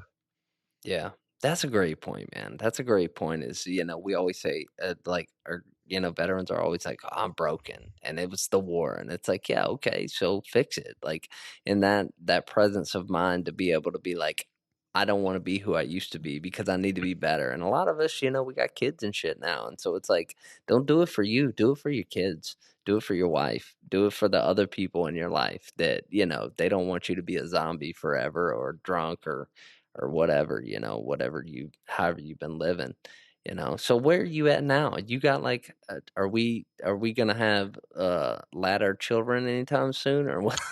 What's Ah, up? man, I might have cooked myself. I don't think that picking up and moving in your mid-30s, like halfway across the country, is the move by any means, because it's really, really hard to meet Yeah, women in this day and age. You know what I mean? yeah, And and even like on a political aspect, when they start asking me like what I'm into politically, and they're like, "So you're a Republican?" I'm like, "No, no. To you, I'm probably far worse than that." And then it's just over. You know what I mean? Like it's yeah, immediately. You tell women you're an American nationalist, and they're just like, "That's." You say you're an American Christian nationalist, and they're like, "What is that?" You explain it, and they're like, "That's racist." And you're like, "How?" You know what I mean? yeah, So it's just it's rough, man. And even the women I have been forward and honest with, it's like eh, and they have the same mentality maybe, there's always something that comes to the surface where you're like, yeah. "All right, yep, you got some SSRIs in your medicine cabinet. I think I'm gonna Yeah. exit stage left." Any advice with the VA? You've obviously been pretty involved, getting yourself healed up and stuff. Do you have any advice? We haven't really talked about the VA on the podcast, so I mean, Dude, I'm only at 70%. yeah, So, okay, I think the VA, especially for pen and comp, is designed to kind of be a never-ending losing battle. You know what I yeah, mean? And then you see all these people like, you got guys that are in way worse shape than either of us that are sitting at like 60, 70%. And some yeah, female Marine who got her boob touched by her gunny is riding at 100. You know what I mean? And like, not to yeah, downplay, like, obviously that's not appropriate or right, but it's also not right that some dude who's been like shot or fucking blown up or seen and witnessed all these things and has trouble functioning is sitting where he's at. So I don't know if you remember Nate Crowell. Um, yeah, yeah, so Nate Crowell was working for the VSO in Salem, Oregon, and his boss ended up losing his position over some opinions he had. I think it was a joke he made, and Oregon's not the place to do that. Main cities, big cities in Oregon are not the place to do that. You'll be ran out with fucking pit, torches and pitchforks, basically. yeah, So he hit me up and was like, "Hey man, have you been trying?" And I go, "Dude, I've tried consistently for the last 3 years." And he was like, "All yeah, right." So they're kind of walking me through it, explaining the numbers game, explaining how you need to talk to these people and that you can't be honest with them, right? They don't need to hear that you have a good day. When you go in there, you don't have any good days. Every day is hell, basically, yeah, if you want to get to where you're at. And realistically, if all these people could be at 100%, I think everyone does deserve it, especially people on the O3 side. I think we put our bodies and our minds through literal hell. And I think some form of compensation is deserved. But again, a lot of people are just defeated and dragged out and beat down by constantly getting denied. So Mhm. to the people that are struggling with that, I would say just keep trying, get coached, use AI. If you have a Purple Heart, revolve all of that around your injury. Make sure you Yeah. specify your injury. And again, when you go in there and talk to them, you don't have good days, right? Just for the time being. Yeah. Do whatever you have to do to get there. The other thing that I wanna say on that is because funny thing is, dude, with you I was literally late for this podcast because I was on the phone with Doc Schlanger. No shit. Yeah, yeah, bro. He hit me up like 10 minutes Dude. before or like 20 minutes before we started. Anyway, he needed something that had to do with that. And so we chit chatted for a little bit. But one thing that when I was talking to him that I'm glad he reminded me of is look, there are a lot of conditions that, like, for those of you who are listening, that like you may have, but you don't know that, like, because so when you put disability in and you say, okay, like my back hurts, right? The VA is not going to go, well, oh, your back hurts because maybe, like, for me, I have a herniated L5S1 disc. And so it's like that, At yeah. 35 years old, that's crazy. Yeah, bro. And so, but because I have like nerve pain going down my legs, it's like sciatic. But it took me having to file for sciatic to know that sciatic existed when they did my back exam. That should have came up. So it's like the VA is never going to give you more than you ask for. So you have to know what to ask for and be like, okay, do I have these conditions? And the thing is like it's not even like lying because it's like, okay, what bothers me? But if you don't know what to file for, then what the fuck? And yeah, dude. But yeah, no, I fought that shit for shit. What's it? 2016, 9, 10 years, going on 10 years now. And yeah, Are you another thing I gotta say to people too is like, don't be envious of your boys that are at 100. Like, be happy yeah, for them in every dude. capacity that you can. Like, people do deserve it. Just because you're not there doesn't mean you won't be there at some point. Yeah. But the thing is like through that 9 year fight, and I'll tell guys this is like through that 9 year fight, I was surprised sometimes when they rated something. I was like, wow, they rated that hard. And I thought they were going to, dude, I wear hearing aids, bro. I got hearing aids on right now. And like, it's like crazy because you, you just don't know. And so, like, but yeah, you gave great advice. Do the VSO. Tinnitus is non-service connected for me. No way, dude. Yeah, isn't that No crazy? way. So here's what happened to me. So when I was a boot lance corporal, I had a normal, regular audiology exam and I failed it. And when I failed it, that started a paper trail in the Marine Corps. So tinnitus and hearing loss is automatically service connected for me because I did so many Yeah, damn hearing tests. because you actually lost hearing. Right. Yeah. Yeah. But it's like at the same time, like, yeah, man, it's a brutal uphill battle. You Yeah. know it too. Yeah. The problem is, it's just like me and Slanger said. Me and Slanger were just talking about this. Is the fact that when we were in, we didn't know. And like he said, because I was a corpsman, I treated myself. So nothing I ever fucking did went in the record book. Nothing we did, dude, went in the record book. We just never went to Uh, medical. he needs to hit up Doc Rod. Doc Rod would write him something. I know, but I don't know if I don't know. Yeah, Okay. when Yeah. my brother graduated, I was down there and I still had his number for some odd reason. Don't ask me why I had an MO's number in my phone, but I Hell hit him yeah. up. I was like, "What are you up to? You still in California?" And he's like, "Yeah, I'm down in Coronado. I'm with SEAL Team whatever. Come on down." And I wasn't able to make it. I wish I had of, but we ended up talking. I was like, "Would you write me like a Nexus letter of sorts?" He's like, "Fuck yeah." Really? Dude, So he was so cool. I say I love that guy. Did you know? And so this is going to be one of my last combat stories of this podcast. This is a good one. So I think I've told this story on here before. But did you know that when Benson got shot, okay, when that plate deflected off of Ben's, because the hole in his stomach or side was not from the bullet, it was from the SAPI plate because it chipped a piece of the SAPI and went in him. Okay, Oh, so so it wasn't from the round no, punching. it was a side effect of the round. So the So it was sappy did its shrapnel. job. Yeah, the SAPI did its job, and the shrapnel, because it hit right on the edge, went into him. So he got medevaced out. Me and I think it was Doc Rhodes were standing there at the CP, and Doc, Rod comes out and he's like, "What the fuck?" And I'd never seen him so mad. And he was like, "We wasted a medivac on that guy." And me and Rhodes were like, "What?" And he looks at us and was like, "It wasn't a fucking gunshot wound. It was shrapnel." He was like, "Next time, if you want to know it's a gunshot wound, stick your fucking finger in it." And I looked at Rhodes and I was like, "Bitch, if you stick a finger in a gunshot wound of mine, we're gonna come to blows, homie." Yeah, Wild.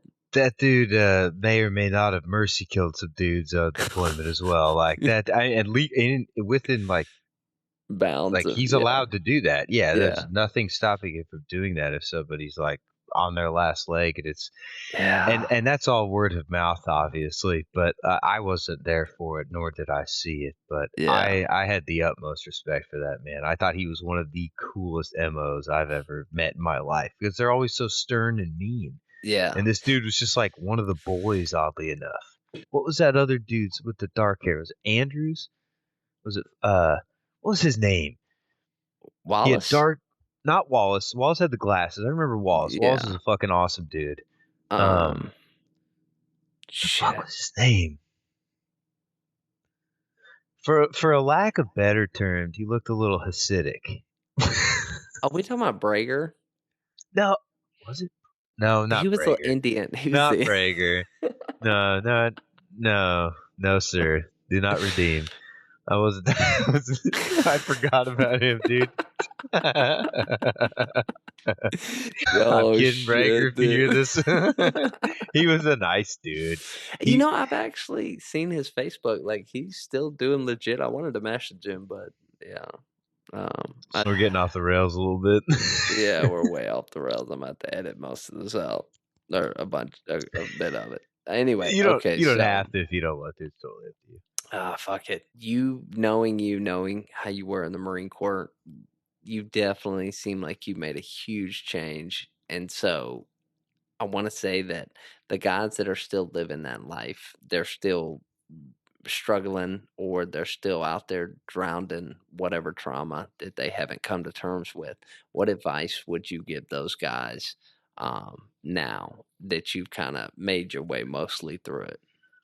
I stop before you die is realistically the harshest. Like the closest without being like super tough love as I can be. You know, I had a buddy who was my age die. He was a 3-1 guy, and he died from heart failure from just drinking every day, drinking himself to Shit. death. And it's like, you know, a lot of the things you see with these people is like, it won't happen to me, but no one's invincible, man. Like, there is help out there. There are people that care about you.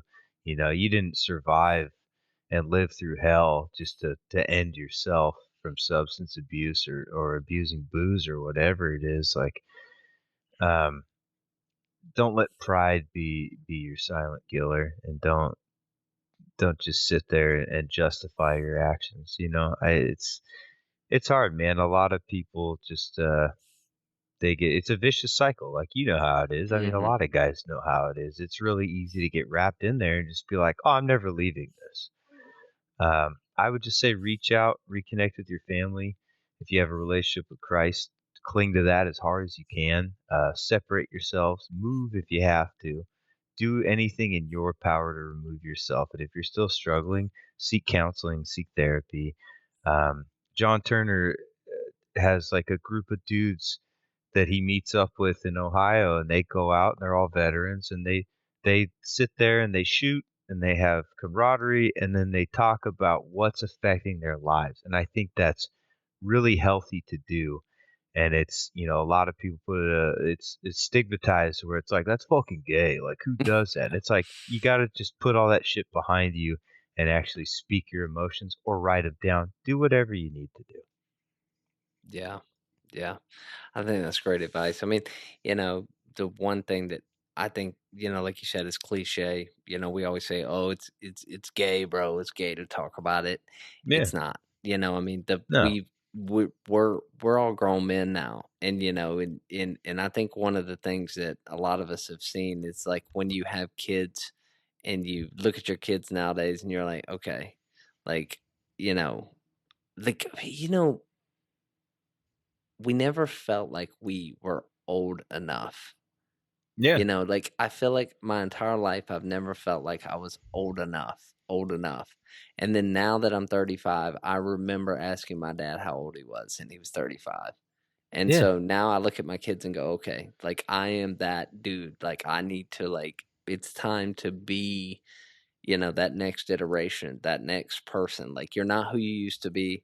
It's time to build something. It's time to flourish, dude. Like we flourished. It was great. We had a fucking great time in Afghanistan, but now it's time to flourish as an adult, make adult decisions, and like not like I said, not just for you, for everyone else in your life, And if you're by yourself, like fuck it for your brothers, man, because I mean, you went to one of our brothers' Sloat's funeral, and nobody wants to have to do that, especially not early. We're in our 30s, man. Like nobody's got time for that shit right now. So Realistically, yeah, the life expectancy is what, 77 on average. We are middle aged if you want to yeah, look at yeah, it from that aspect. And to me, at this stage in life, I think being a successful husband and father is like the manliest thing you can do.